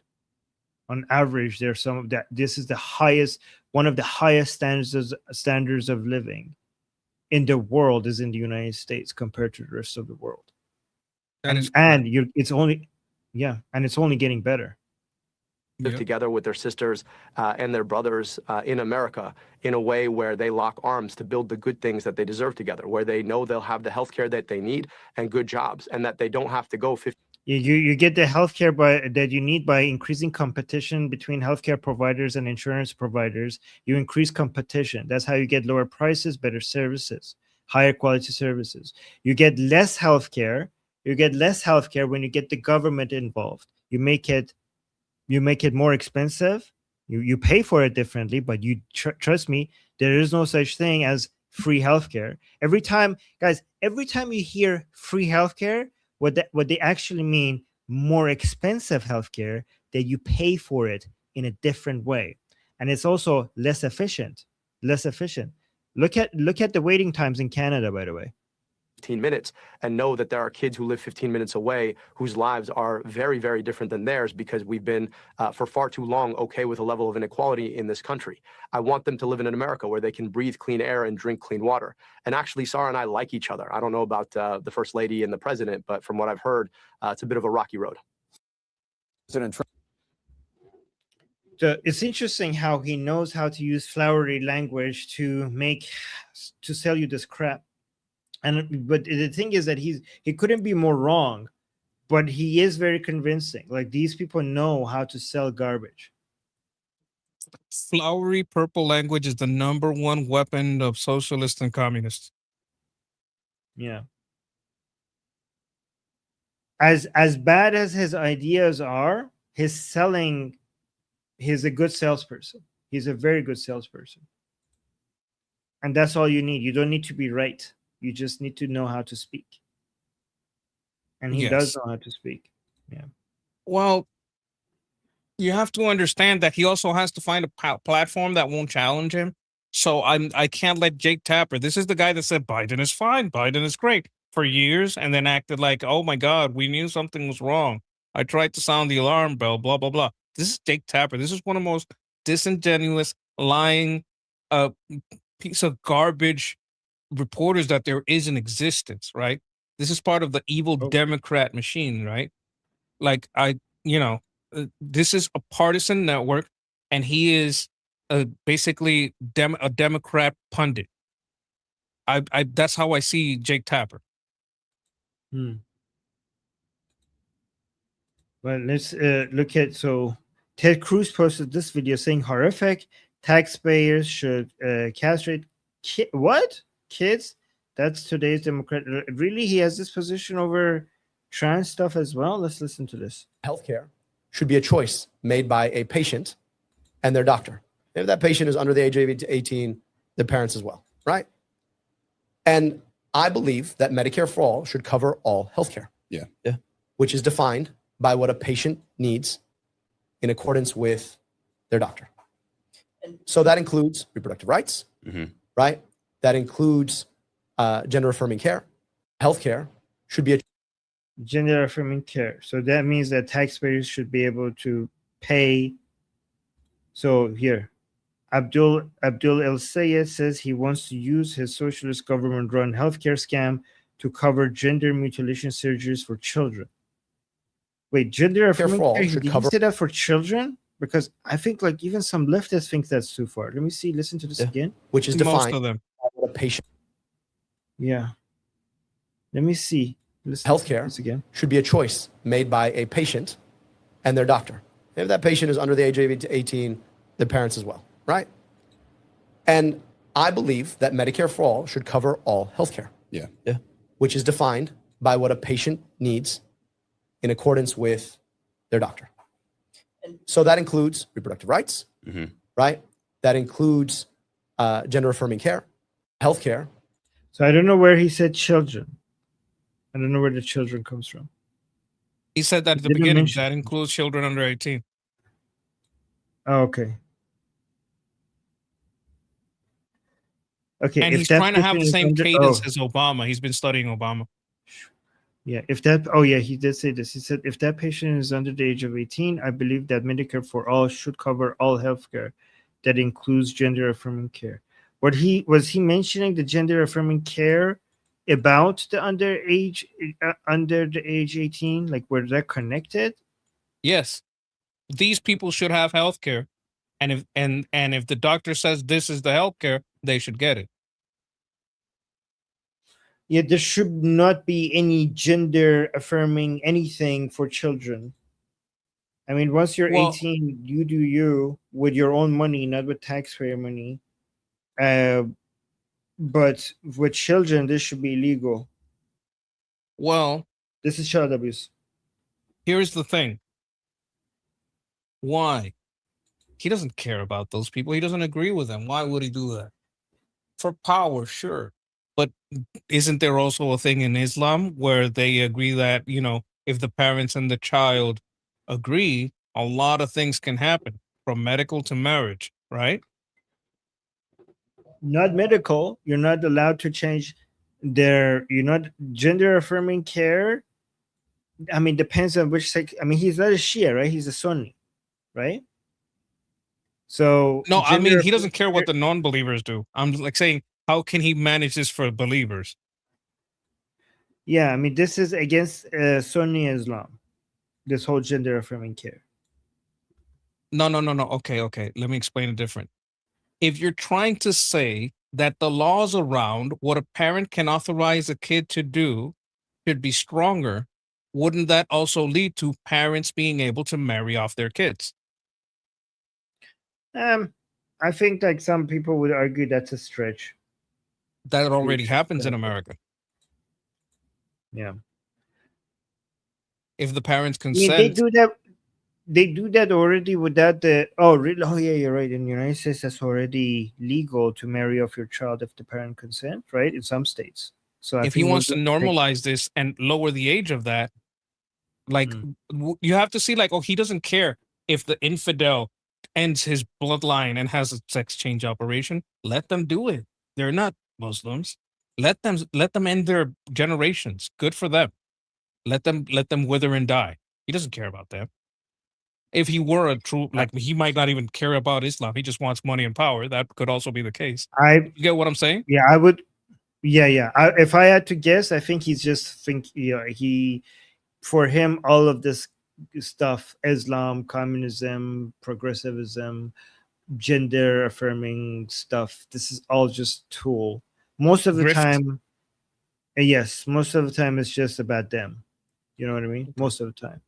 Not all the time, but most of the time. Let me see what he says over here. Okay, here's another video of him. So, new Michigan Democrat Abdul El-Sayed says he is in favor of communist-style government seizure of private companies. Host is asking him, "Are you in favor of public ownership models?" And El-Sayed says, "I want to actually take it a step further. We need some system of public control." Holy crap! This is. Are you in favor of public ownership models like the one Bernie introduced? So I want to actually take it a step further. Okay. I agree that we need public ownership, but I also agree that we need some system of public control. Yeah. Like, what is the point of democracy if it's not to protect us from existential risk? Gee, this is direct communism. You want public control of private companies? This is communism. This is not even like socialism. This is and he said, what is the point of democracy? The point of democracy is for the people to be able to not being taken over by their government. So as the people say, is the point of democracy is to avoid a government takeover of people's decisions, which is the opposite of what you're suggesting here. Yes. I absolutely agree. He should not do that.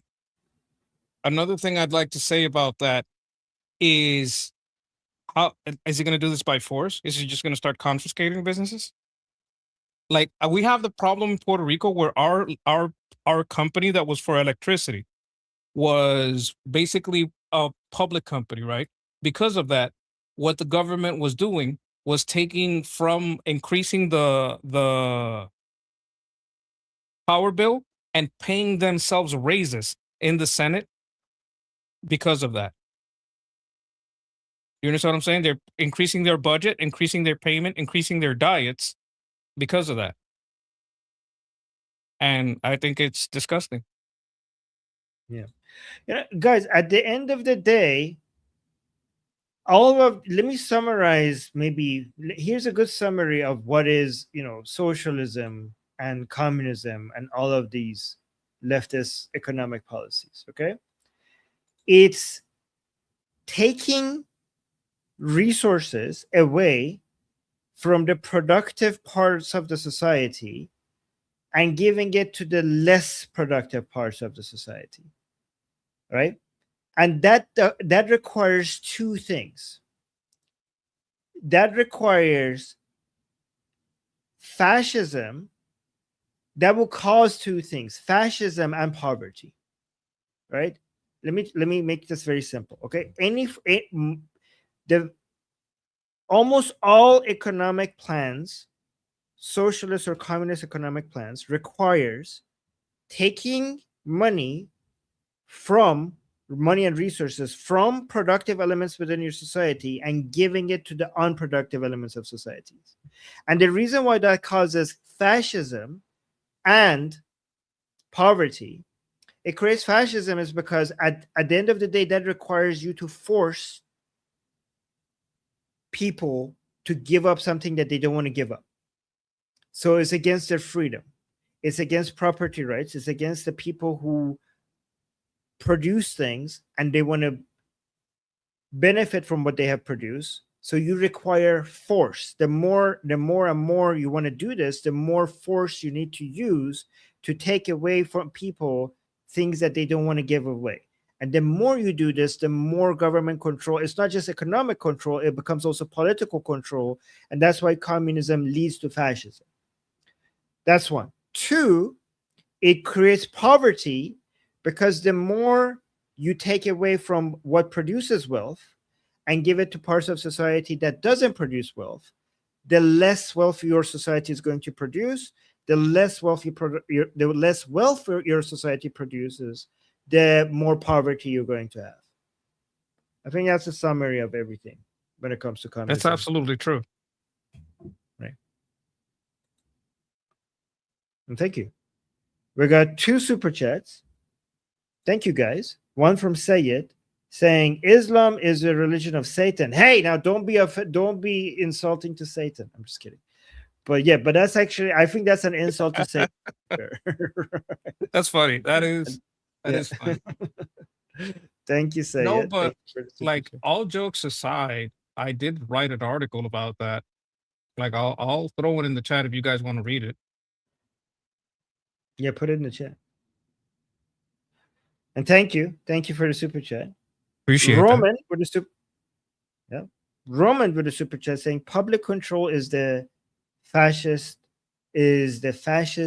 corporatism. Yes, public control is fascist corporatism. Yes, yes, public control, guys. You know why they call it public control? Because they're trying to make fascism look like it's democratic. Because public is a name for government. They don't want to call it government control because that sounds fascistic. So they call it public control instead. And it's actually the opposite. What they call public control is taking away control from the public, because it's government control. It actually reduces the choices of citizens because you have more government involvement. And thank you, Roman, for the super chat. Thank you. All right. Wait, did I play this one? Oh, yeah. Let's go back.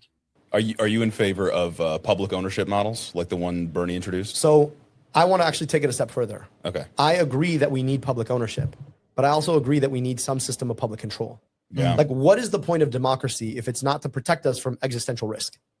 Are you in favor of public ownership models?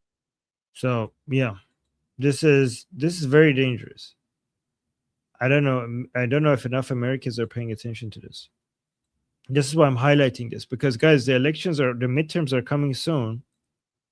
If this man wins, that's a huge win for Islam and communism at the same time in the United States. Abdul Sayed wants Sharia in America. I grew up under Sharia. This is what it means. If you criticize Islam, Sharia says you should be killed. If you leave Islam, Sharia says you should be killed. If you make fun of Muhammad, Sharia says you should be killed. If you're gay, Sharia says you should be killed. If you commit adultery while married, Sharia says you should be stoned to death. If you're a woman, Sharia says you're worth half of a man. And in specific rulings, women are not even worth an eighth of a man. If you drink alcohol, Sharia says you should be flogged. If you're not a Muslim, Sharia says you should pay an extra tax to Muslims. Oh, and this is just the beginning of the list. These laws are implemented to various degrees depending on which country. Each Muslim country has its own interpretation of Sharia. It can be a little liberal but still toxic like in Turkey, or it can be strict and demonic like in Iran or Afghanistan or Yemen, or the vast majority of Muslim countries. The whole premise of Sharia is to try to live exactly like Prophet Muhammad did in the 7th century. And no matter how different Muslim societies and countries disagree with each other, the caveat is each and every Muslim country has a punishment for people who oppose it. It can be flogging, imprisonment, or execution, depending on which country. So what I'm saying here is oppose it before it jails, flogs, or executes you. That's a pretty good summary, eh?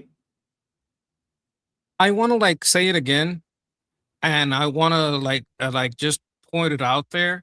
Even though your content is usually Iran focused, as an American, I appreciate that you're using your platform to tell the voters about this and how important this is. Even if you don't really care about all this stuff, as an American, you should understand that this is a very dangerous tool. It's international stuff, blah, blah, blah. But these things come home. This is very important for the election. You have to make this too big to rig. And I want to state it again. I really appreciate you covering this election stuff. Oh, thank you. Thank you. I mean, I think we're and all all you Americans should appreciate it too. Well, I mean, patriotic Americans had well, first of all, I think we're all in this together, right? I think Iranian patriots, American patriots, Israeli patriots, Spanish patriots, UK patriots, Japanese patriots. I mean, everybody, okay? We're all in this together. This is a global fight against Islam, communism, woke right, woke left, a fight for civilization, right? We are trying to defend civilization against the enemies of civilization, against the enemies of liberty. And I think that because the threat is global, the fight should also be global. We can't do this one country at a time. I think we are, patriots globally should unite with each other against this threat. Absolutely. Yeah. So I appreciate you. I mean, we're not gonna forget the American patriots who supported us in our fight against the Islamic Republic, right? So. Well, we're not going to forget the Iranian patriots that's helped us against the Sharia law in America. Right. Thank you. Thank you. That's so sweet, Monkey. That is so sweet. All right, let's look at this. Speaking of communism taking over, spreading in the United States. I'll play this. I'll be right back. Just 1 minute. A fawning puff piece titled, "Why is everyone scared of Hassan Piker?" You know Piker, the anti-American influencer. Here's a quote from it. "Matinee idol handsome" is how the article talks about him. Some headlines are going after the Rolling Stone and what they call a love letter. Rolling Stone hearts pompous Piker and his claptrap commie image maxing. And Rolling Stone predictably swoons over Hassan Piker. As promised, the stuff that just might scare any reasonable person, and it's just the tip of the iceberg. If you cared about Medicare fraud or Medicaid fraud, you would Rick Scott. Yeah, kill as a them. result. Kill those motherfuckers. Murder those motherfuckers in the street. Let the streets soak in their red capitalist blood. Didn't he go to war and like literally lose his eye because some mujahideen? Whoa. YouTube, we condemn everything that was just said here. We condemn that. We do not condone violence. This is bad. YouTube, this is not our view on this channel. This is illegal. This is wrong. This person should be in jail.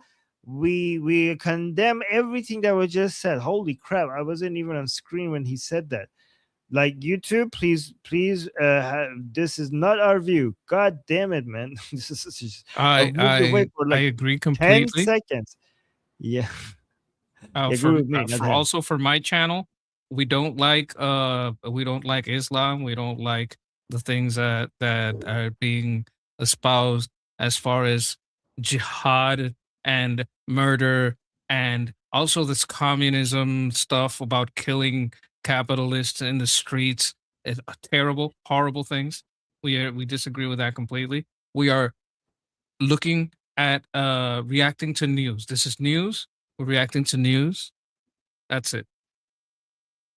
Yeah, like Sugar Mountain is saying, wow, how does he get away with that? Yeah, like he's like, this is a crime, but he doesn't even get censored. He doesn't even lose his platform. It's unbelievable. No. If we said stuff like that, we would have lost our platform. Absolutely. Didn't he go to war and like literally lose his eye because some mujahideen, a brave soldier, his eye hole with their? Isn't that how he lost his dumb eye? America deserved 9/11, dude. I'm saying it. Gross. This dude is The Wall terrible. Street Journal is reporting. Yeah, it's garbage. This person is so bad. Wall Street Journal is reporting that Piker is driving Democrats up a wall. That's a quote. Despite that, he has emerged as a key surrogate for several radical left candidates, including Michigan Senate hopeful Abdul El Sayed. Fox News contributor Jonathan Turley says Piker's rise signals doom for the Democrat Party. Well, at least the party as we know it. In focus now, former White House press secretary and Fox News contributor Ari Fleischer. Ari, good to see you today. Look, we know this guy is toxic. He's racist. He's sexist. He's misogynistic and anti-Semitic. We know those things about him. Why is he now a leading surrogate for the Democrats? Yeah, he's also not articulate enough to speak without swearing. I tried to listen to one of his streams, and every other word out of his mouth is a swear because he doesn't have the intellect to make a coherent argument. Look, it's so hard to explain this radicalism. His views are so abhorrent to anything and everything American. And you left out of those clips that you showed, because there's just so many, his clips denouncing the United States of America, talking about he hates the United States of America, that he doesn't have an ounce of patriotism in his body, his own language. This is what he says about himself. Yet somehow he's caught fire among the most radical left, which tells you all you need to know about how radical Democrat candidates are this year, that they look up to Hassan Piker as their inspiration. He is nobody's inspiration. He is the poster child of what nobody in America should look up to be. You know, we can call all this out about Piker. My one question has to do with Democrats who show up with this guy, even after they know who he really is. Does it help them? It shows that they're anti-American. They know, like every single Democrat that shows up with these people, every single one of them is anti-American, because Ilhan Omar knows what he stands for. This Abdul El Sayed guy knows what he stands for.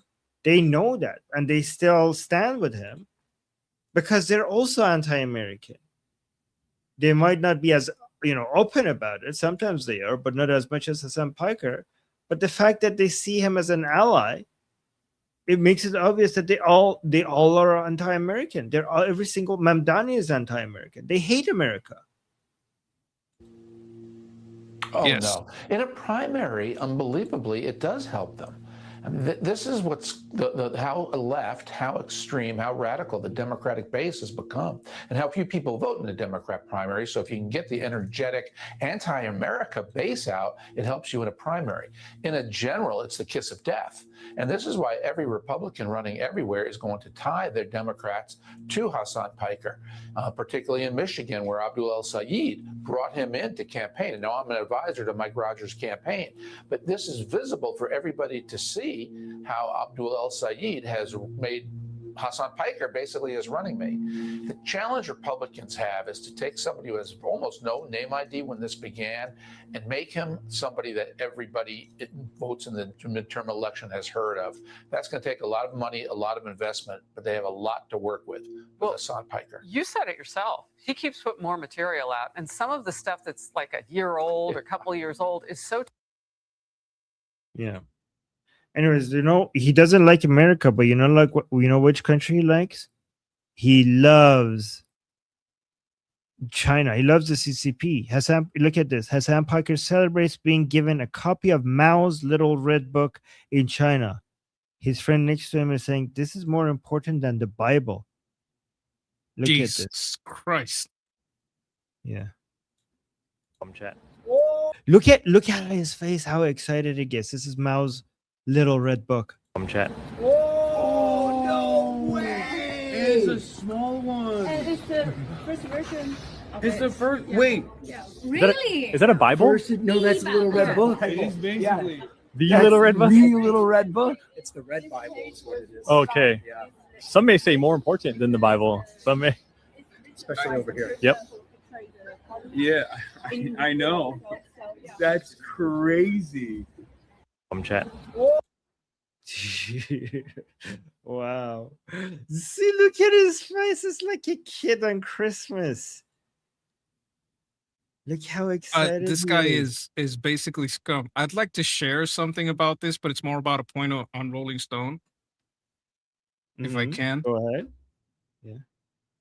I just had it. Oh, Okay. okay. Here. This is Rolling Stone, and Rolling Stone is praising it, right?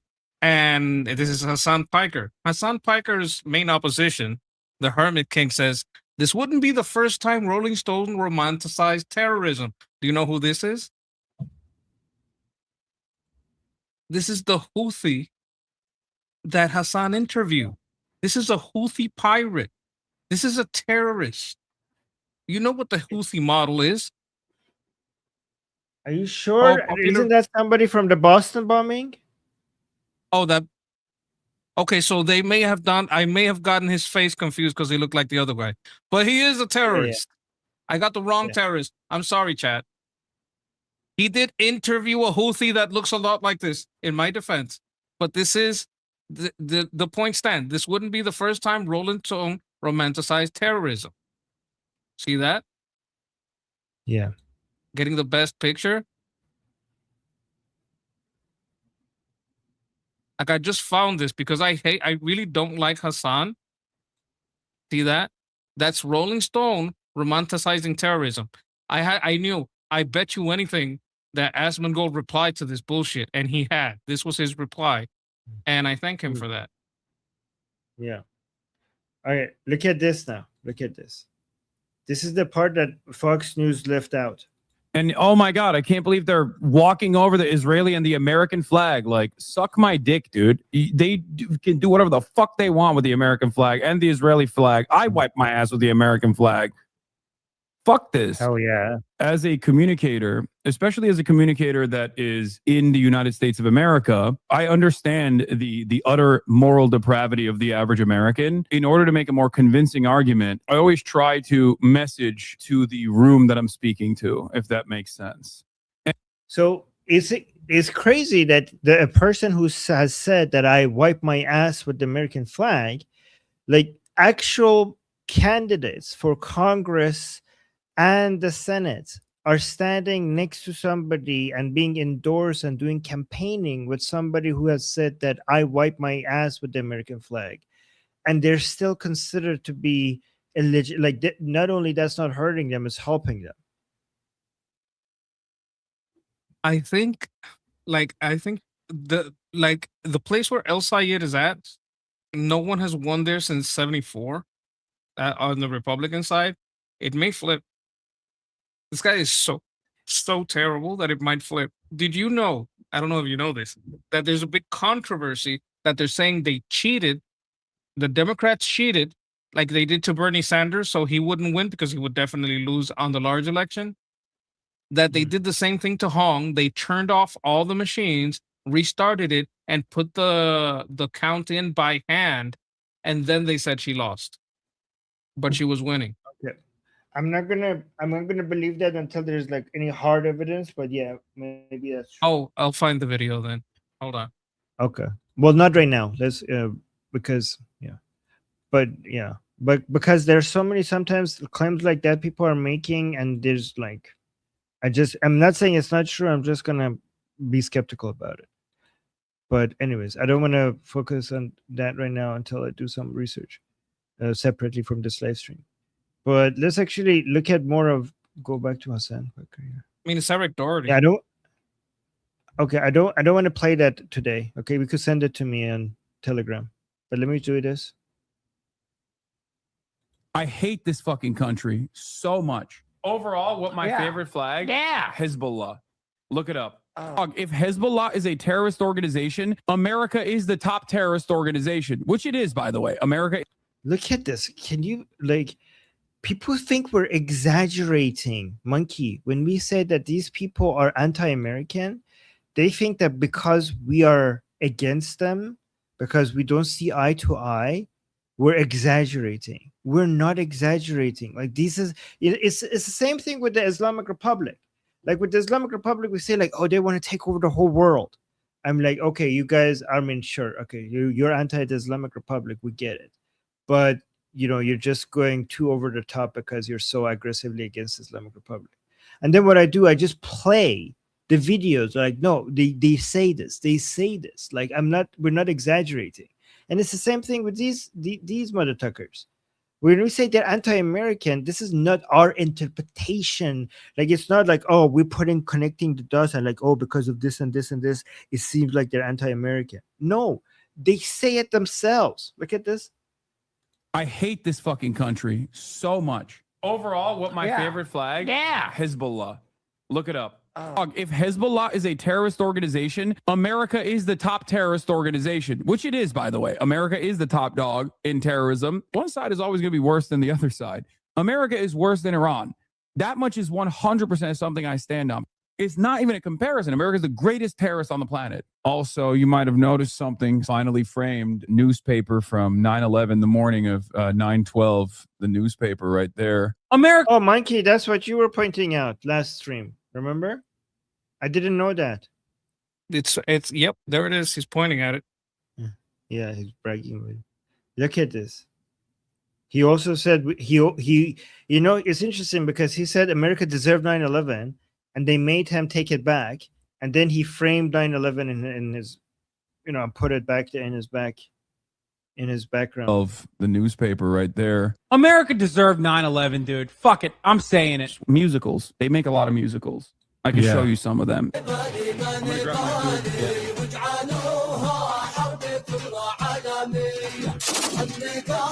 Seen this guns and shit. This isn't a music video, Hassan. No, it is. They do musicals about like their actions all the time. They love walking over like the American flag and the Israeli flag side by side. They will always like march on it. Kill those motherfuckers and murder those. YouTube, we are.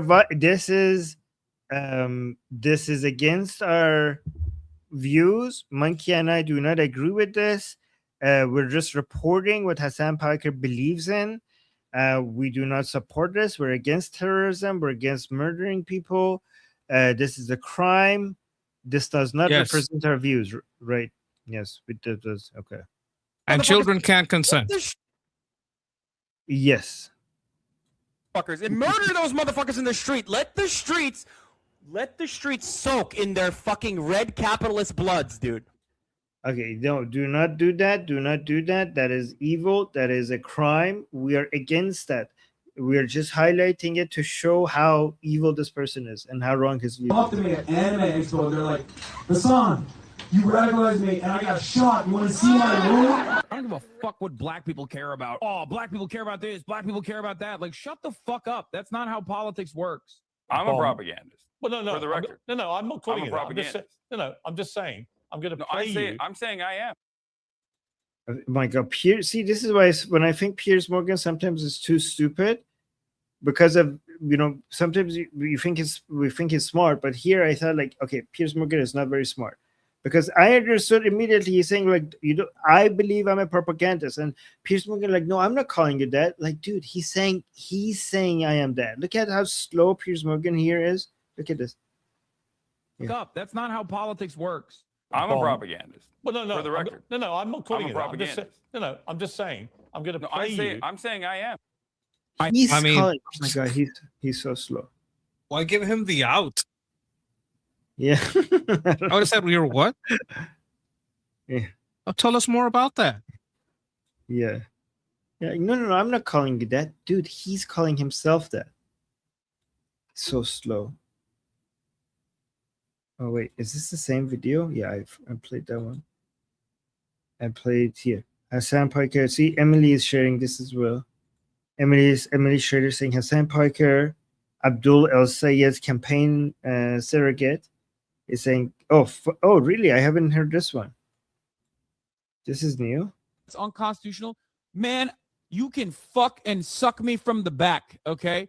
I fuck the Constitution. I wipe my ass with the Constitution. Wait It's a minute. piece of paper, dude.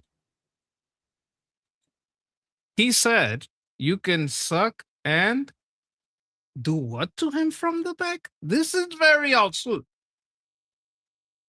All right, let's see. It's unconstitutional. Man, you can fuck and suck me from the back, okay? I fuck the Constitution. I wipe my ass with the Constitution. It's a fucking piece of paper, dude. Shut the It's not a piece of paper. The Constitution is the content. It's not the paper, idiot. I mean, It's a hell of an invitation. Fuck up. Yeah. Fuck up. Motherfuck the Constitution and motherfuck this country, okay? You stupid bitch. It's unconstitutional. I mean, guys, it seems to me that he's anti-America, but I might be reading too much into it.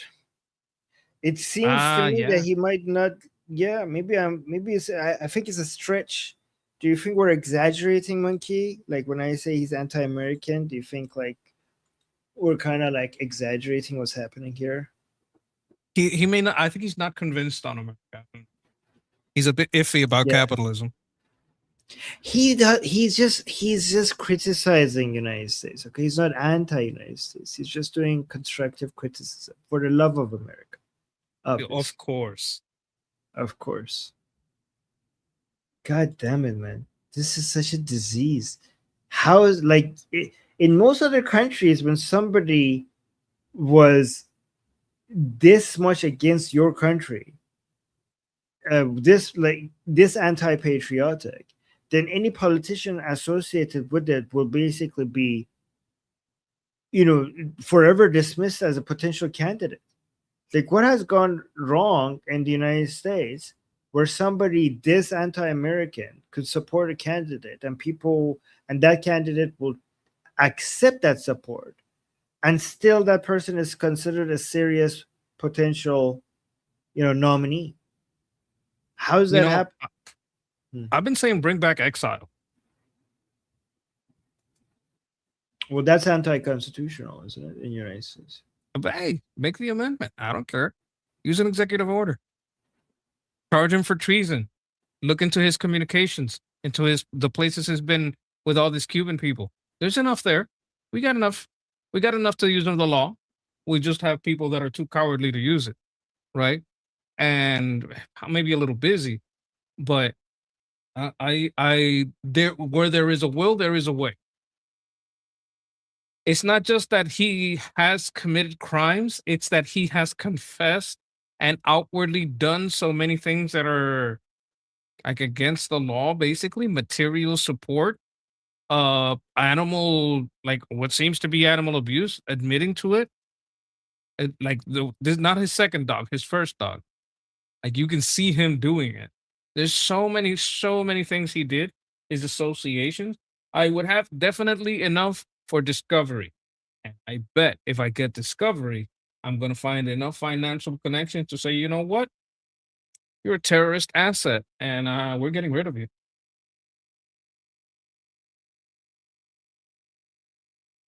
Piker the dog striker. Is his dog okay now? I kind of feel bad for the dog. Yeah, I think the first one died. The second one is just attended to by a bunch of other people, so it's probably safer. And because it got so much attention, he can't mess around too much. I think for the first one, my opinion is got so much abuse that it just died out of either actually getting choked out because of the type of collar that was on him, or of some other reason, because it already had blood like on the base of the neck by what was, and the way he was pulling it by the tail. Which Kaya is dead? No, the first one, the All Pitbull. Kaya's not the Pitbull. With Kaya, I think he used like an electric, this is my opinion, an electric shocker, because that way he can get what he wants, but he doesn't have to like physically do too much. It's with remote control. It's kind of lazy. Kaya's beautiful.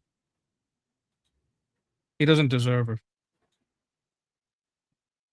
Look at them. Look at this. This picture alone should have ended.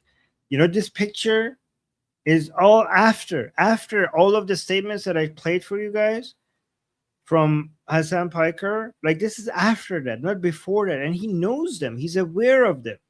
Like, he's fist bumping this obvious anti-American terrorist. Let me play this. How short is Al Sayed? I don't know. Hassan Piker is like Mandami's aide. Never mind. I'm gonna play this one. It's 28 minutes long. I'm gonna play that. Let me go over here. Would it not be better for the people of Iran, the Arab world, and the people of America, frankly? Would we all not be better off if the radicals in Iran did not make the decisions for the people of Iran in that region? Look, at the end of the day, I agree with you. Radicalism of any sort is bad, which is why this MAGA movement taking us into yet another war in my lifetime, and I'm only 41, is so ridiculous, because that kind of radicalism, that idea that we should just rattle our sabers and go to war with any. Did you see what he just said there? Right? We're talking about the jihadis in Iran that hang people, slowly killing them and massacre them in tens of thousands in a matter of hours, and torture and rape people. You're like, the question is like, wouldn't it be better if they were not in charge? They're like, yeah, MAGA is bad, isn't it? Did you see how he switched that? And he kind of equated like MAGA with the terrorists. Look at this. Like he couldn't, guys, this is so sneaky. This is so sneaky, because he can't say, he doesn't want to spend too much time on saying that the Islamic Republic is bad. So instead of, oh my God, this guy is an expert, this guy is a professional. So instead of condemning the Islamic Republic, he condemns radicalism in general. And then he just brings MAGA under it, and he switches to condemning MAGA. Look at this, guys. This happens within a matter of seconds. Look how masterfully he does. He also said like radical Islam is different from regular Islam. Basically, threw that in there too. Yeah. Yes. I mean, that's something that your average Democrat or average citizen might believe in, but something that even the average person should be outraged by, if they pay attention here, is that he couldn't, like, when it comes to condemning Hamas or condemning Hezbollah or condemning Islamic Republic, these people know that they cannot get away with not condemning them, right? So they have to just do a left tap, indirectly attack them, and then move away fast, because they know that, why he doesn't want to stay there for long, because he knows his fan base supports the Islamic Republic. So I cannot, for example, if you want to corner me and say, do you condemn Hamas? I don't want to utter those words directly. Because, for example, imagine if I'm Mohammed Hijab and I'm on Piers Morgan and I'm asked to condemn Hamas. So what I can't do is I cannot come off as a Hamas sympathizer, but I can't also condemn Hamas. Because if I condemn Hamas, a lot of my fan base will turn against me. But I can't also not condemn Hamas because then I come off as a radical. So I condemn something else for my interviewer to think that I already condemn Hamas without condemning Hamas. I would say I condemn anybody killing civilians, but my audience knows that I don't consider Israeli citizens to be civilians, right? So the interviewer thinks that, oh, okay, he condemned Hamas. So here, this is the same model. Like, do you condemn the Islamic Republic? Don't you think the Islamic Republic, it would be better if the Islamic Republic was not in charge in Iran? I'm not going to directly say that about the Islamic Republic because there's too many people that I'm relying on their votes on, and I don't want to piss them off. So I'm going to quickly say a general thing about radicalism, and then instead of focusing on the Islamic Republic, I'm going to call MAGA radicals and attack them. So, but all of that happens without paying. Like, if you are watching this casually, you don't see how quickly and masterfully that switch happened. But let me play it again so you guys see it in real time. Would it not be better for the people of Iran, the Arab world, and the people of America, frankly, would we all not be better off if the radicals in Iran did not make the decisions for the people of Iran in that region? Look, at the end of the day, I agree with you. Radicalism of any sort is bad, which is why this MAGA movement taking us into yet another war in my lifetime, and I'm only 41, is so ridiculous, because that kind of radicalism, that idea that we should just rattle our sabers and go to war with anybody, that's an open question. Meanwhile, you've got the Saudis, you've got the Qataris who are buying the Trump administration a jet that he plans to take after he's done with the presidency. Those are all radical regimes too, and that we're not going to war with them. That's how you pivot. That is how you pivot. And he quickly came up with it, and he did it. Other radicals, Qataris, then MAGA, apparently. He just equated MAGA with the Islamic Republic. Last Monkey, how many you're MAGA, right? Yes. Right? Okay. How many rough numbers? No, you don't need to give me the precise number. How many people have you guys executed, and how many people have you massacred? How many protesters have you massacred? Your movement, your people killed in the streets. Just rough numbers. I would say MAGA only believes in self-defense and law and order. Like, if there is anything that a MAGA person does, they do like their absolute best to do it within the bounds of the law and with the coordination with the law. Just rough numbers. How many people have you guys hanged to death, tortured, raped, and how many unarmed protesters? I say zero. Like, I haven't heard of anyone. And here's why I can say that. Because my side wouldn't hide it. We would denounce it, right?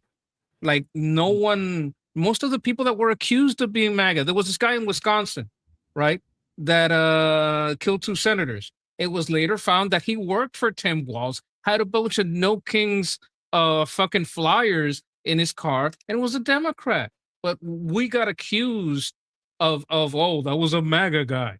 It was not true, right? Cases have been brought up. When any looked deep into it, it turns out that guy wasn't MAGA. So I have to put it at 0. I don't know of any case, and I've been at this for a while. None. It's crazy. This is dangerous. This guy knows exactly what he's doing, and I also would like to point out the linguistic trick that Armin pointed out. Why you have to watch out for it. Like, you may have been like, okay, why are you going on about this? Because if you get really good at noticing what Armin, showed you, it's not only good, it's very important to do this when you're listening to politicians and newscasts, because they're shifting from the main topic to a different topic and evading. It's also good in life. The skill that Armin is showing you, it's good when you're going to buy something at a store. It's good when you're like any type of deal you're making, when you're talking to anyone. It's good to notice those things. Like what Armin is teaching you is an important skill to have. Notice very precisely when someone shifts drastically away from the topic at hand, puts in a new topic, and then starts rapidly going into it to like try to evade what was being discussed. It's an important skill to have. Noticing that is very important. We got a super chat from Zipgun saying even Hillary Clinton is trying to soften Al Sayed. Is that true? Didn't see that. I haven't seen it, but I wouldn't doubt it. I wouldn't be surprising. Yeah. So, Zipgun, what does that do to your hope that we could have two healthy parties? That kind of, yeah. That's crazy. That's crazy if it's true. Thank you for telling us. I'll keep an eye on that to see if I see anything. I appreciate Let's go that. to this other. Yeah, I appreciate that. Let's go to this one. The push is defund the NYPD and refund all of these different social services. Each person has a responsibility to tell New Yorkers, to tell them. Oh, he's taking back. He's going back on his defund the police views. These people always take it, say something and they say like, well, I didn't mean it. Like, yeah, they walk back their own. Push is defund the NYPD and refund all of these different social services. Each person has a responsibility to tell New Yorkers, to tell Americans when they're running for office what they believe. And sometimes what you believe can change, it can develop, it can grow. And I know that there are some for whom they still believe in that. I've made very clear that I do not believe in defunding the police, that I will not be defunding the police. And in the same way that when we talk about defund the NYPD, the entirety of the push is defund the NYPD and refund all of these different social services and things that actually create safety. The push. Oh my God. So what do you think about the fact that they walk back these promises that they made regarding defunding? I think he's like I don't know that he walked it back. Right? How so? Because he could create departments inside the NYPD that is not policing, that is social workers, and you understand what I mean? There are ways to get around it.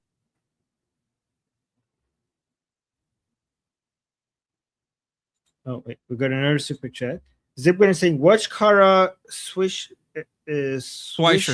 Pivot podcast. Okay, good. Thank you for the recommendation. I appreciate that, Zipgun. All right, let's do one more Mamdani. Oh no, we already watched this one. Let's go do this one. This is getting a lot of attention, like 6.6. Okay, here. You buy any of those stories that Rubio may not even run? Yes. You believe that? Yes. Why do you believe that? Because I think that the Secretary of State, again, he may well run, but I think it is unlikely in my own personal perspective, because if you look at his political history, he's a pretty risk-averse politician. So if you're Marco and you're looking at sort of the gaming out what the next few years look like for you, here are your choices. You run against JD, you lose, you're done. You run against JD, you win. It's a rough election cycle anyway, because the president's riding in the 30s and the country is in the mood for quote unquote something new, and you lose, you're done. You don't run. JD may pick you as his VP candidate. JD loses, you're next. JD does not pick you and JD loses, you're also next. So if you're sort of doing a prisoner's dilemma here, in a game theory prisoner's dilemma, I think that the prisoner's dilemma suggests that Rubio will probably not run out of risk aversion. Because that would be a shame if that happens. I mean, I agree. I would like to see an open and robust debate on the stage between all of these various positions where people are actually held to account for their positions, because I prefer clarity. Kalshi's got DeSantis third. Who do they have next? Is there anybody else after DeSantis? I mean, DeSantis all the way down at 4.6, yeah, right? 4.6. And Donald Trump Jr. is not running. Tucker 3.5. Right.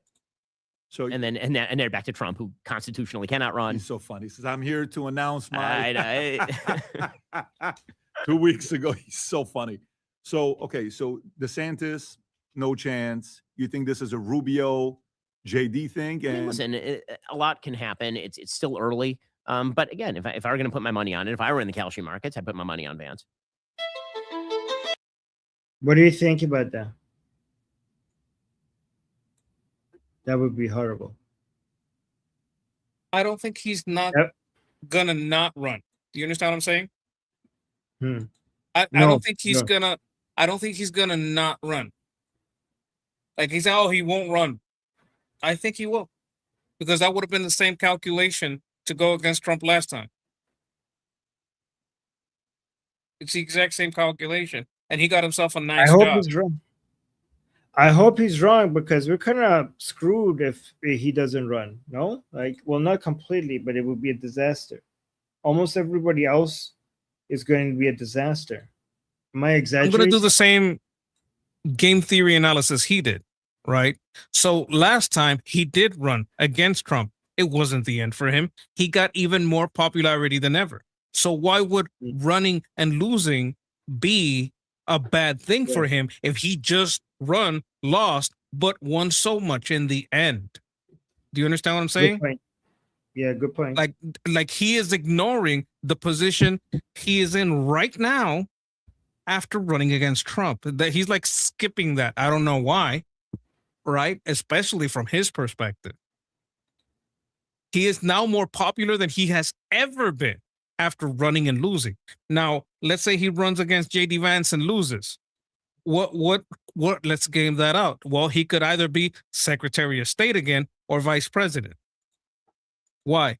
Because Vance would want the most popular person on his right. He would also want the most popular internationally to shore up his international shortfallings, especially when it comes to Southern America. Like I don't understand why he game theoried that out that way. It doesn't make sense to me. Like he's supposed to be, Ben Shapiro is supposed to be sharp. He's supposed to be very smart. So how are you going to ignore the fact that he just became Secretary of State, one of the most powerful positions in America, and has become the most popular and respected in America and in the world stage in a very long time? There's been a lot of Secretary of States. None of them shine like Rubio.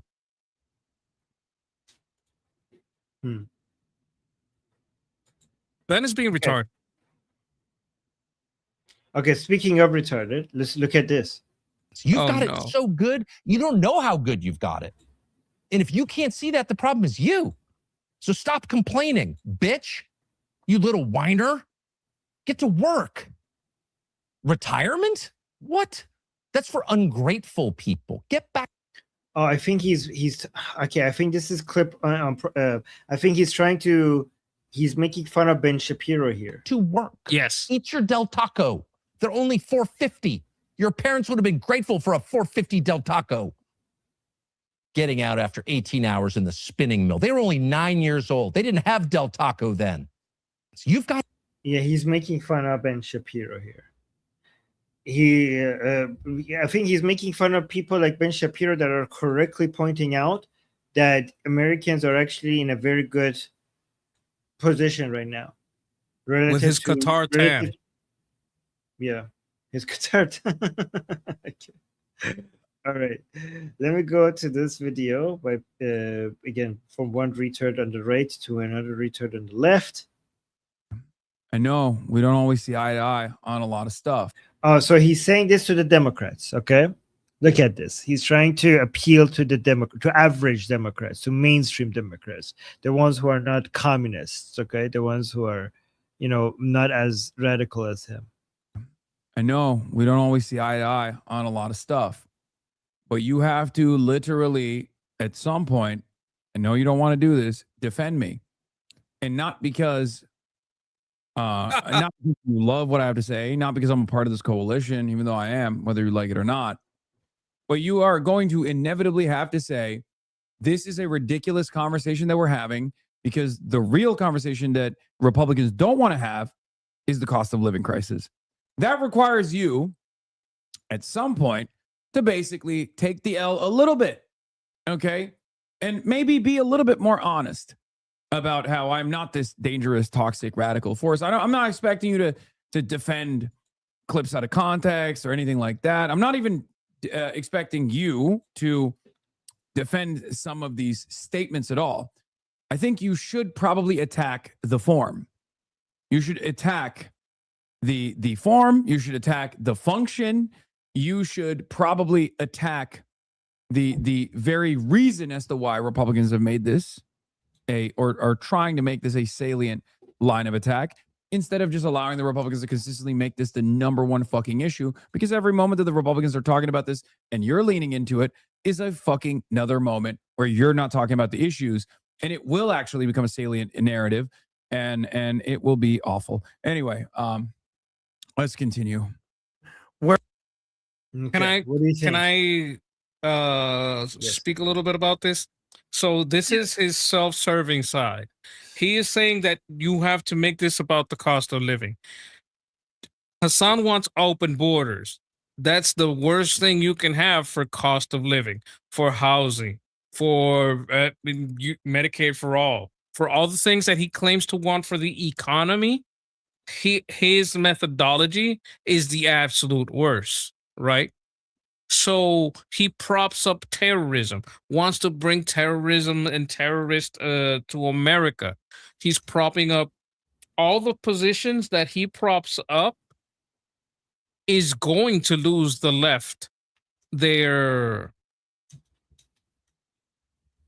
it's going to split their party. Like, their party is splitting.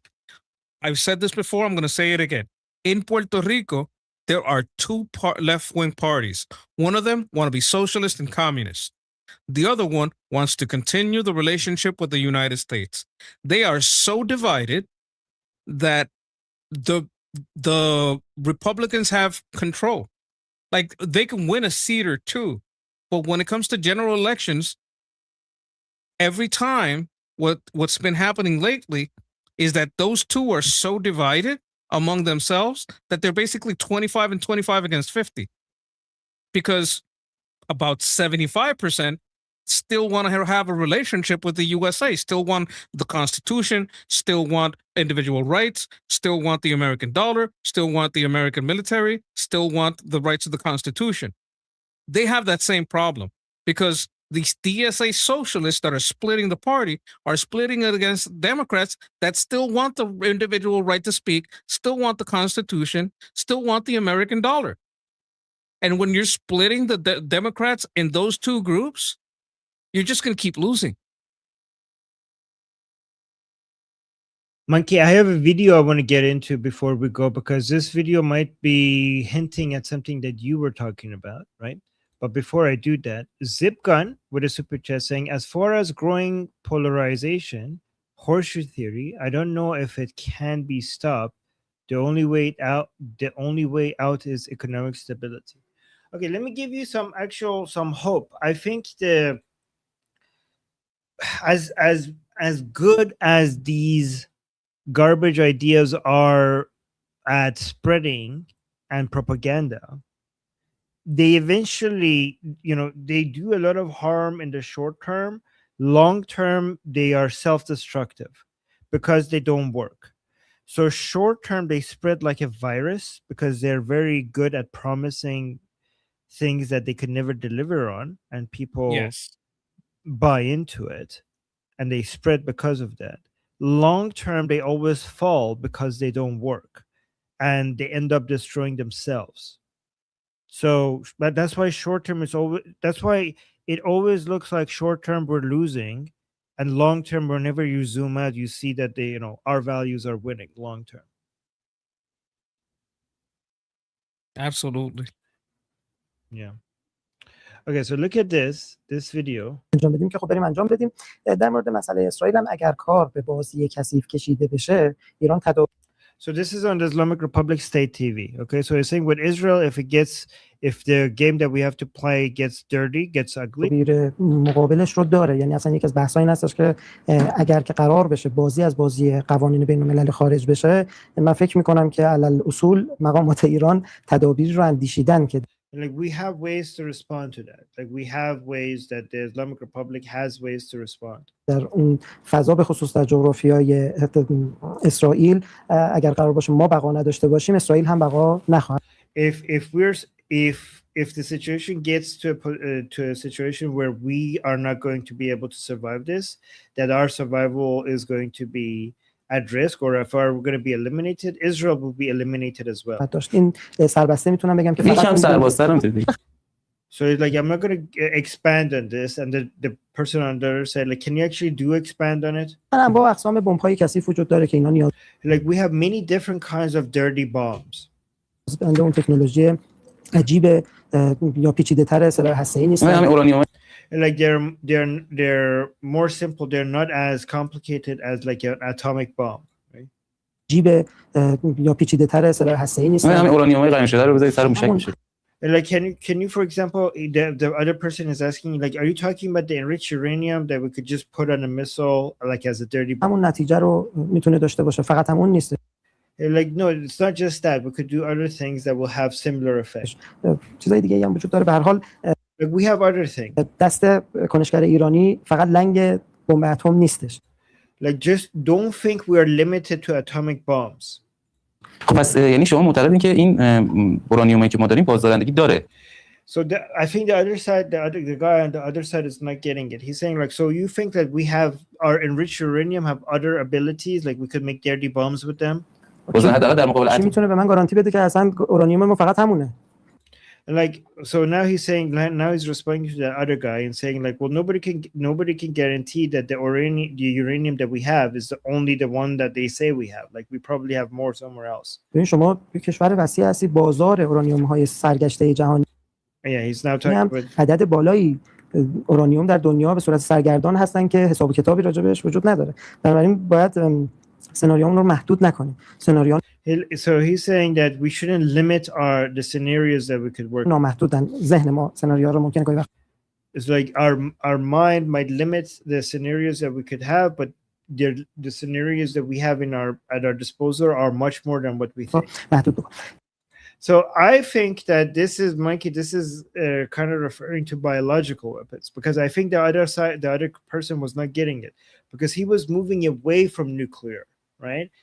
We have other things as well that we could play dirty. We could make dirty bombs, and I think he was kind of suggesting that, chemical, biological weapons without mentioning it. That's what I think he was referring to. I completely agree. 1,000 Wuhans. Yeah. So just because when I saw this, I just got reminded of what you've been saying, Monkey. So I just wanted to bring it to see that there are people within analysts. This makes me very, very happy. I wish I had a version with subtitles I can show Americans and say, hey, this is what he's talking about. But I understand that these things take time.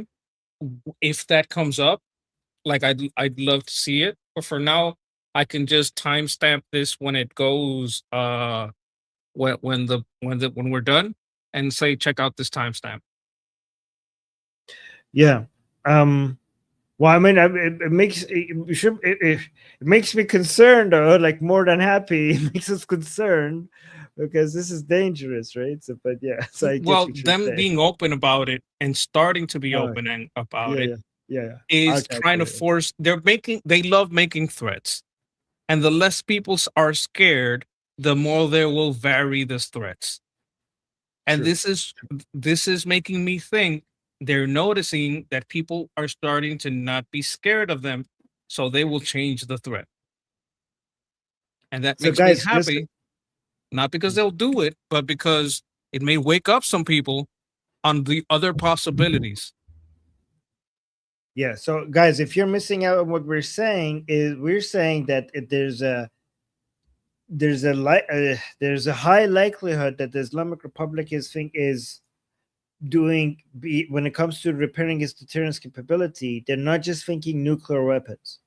Everybody's focused on nuclear, while the Monkey has been mentioning that we should also think about biological or even chemical weapons that they're working on, because we know they're working on that as well. And given how desperate they are to find a way to improve their deterrence capabilities, that is something that is being ignored. And we got Zipgun and with the super chat saying this was the situation in the Weimar Republic. We won out, but only after the death of millions. Oh yeah, yeah. Overall, yeah. There's the cost in the middle is going to be so high, but eventually, the right values win because they're right and because they work. And thank you, Zipgun. And the engaging American with 50. I look at remember this. him. Haven't seen him in a while. Hello, welcome back. Welcome back. 55 months of membership. Isn't it? I think you've been here with us for so long. Thank you. Oh my Saying God. I used to see him all the time. I hope to see you more. Yeah. I used to always see you in the chat. I remember you. Great guy. Great. Yeah. Thank you. Thank you for being here. Thank you for coming back. Saying ETA on Iran's liberation, midterms are coming. Okay, so I might disappoint you. The ETA is anything between tomorrow and 10 years. Because I'm not, and that's a very, I know that's not helpful at all, but that's what it is. And the reason why I think that should be the answer is because if you give people an ETA that is short term, then if it doesn't happen, you're going to kill people's motivation. If you tell people that the Islamic Republic is going to fall within 2 weeks, 2 months, 3 months, and that 3 months goes by and the Islamic Republic is still in power, then the people who were fighting to bring down the Islamic Republic, you just took whatever motivation that they had away from them by promising something that did not happen. But also, if you say it's going to be 10 years, then so many people are going to give up because that's, they're like, okay, well, then we'll fight when, in 5 years or 10 years. Okay, then, well, what's the point of fighting now? We'll fight when that time arrives. So there is no ETA. Yeah, exactly. I see. Yeah, there is no ETA. The way that we talk about this is you have to go into this fight knowing that it could take 5 days or 5 years. You have to be prepared for both. That's the way we talk about it. Does that make sense, Monkey? Focus on winning the battles, not the war. For now, the battles are Exactly. information, and that's where we're fighting, and we're going to do it every day. Yeah, exactly. All right, guys. Oh my God. Oh no, we went overtime. Shit, I wasn't careful. This is going to be so hard on my editor. Okay. All right, guys. We're going to have to go. I'm going to put the link to our group discussion in the chat. So the link is in the chat. And you make sure you today is open. Guys, today this is a group discussion if you don't know. So you come there and talk to us. Engaging American, you could come talk to us as well. Here we have daily calls every day, and today is free for everyone to join. Engaging American, if you join, I'll give you VIP access so you could join us all the time, right? So come there, and guys, look at this. We have daily calls every day. I'm going to be there. Monkey's probably going to be there. Come, we talk about U.S. politics, Middle East politics, anything political related. This is a really fun place for people to come and meet other people and find other people who are interested in the same topic. So come and join us over there. And don't forget to subscribe to Liberty Politics. Also, if you don't come and join us in the group call, and also, guys, the discussion group, the link is in the chat. It's in the QR code at the top left. It's also in the description. But you could also just watch it on Liberty Politics in the live section.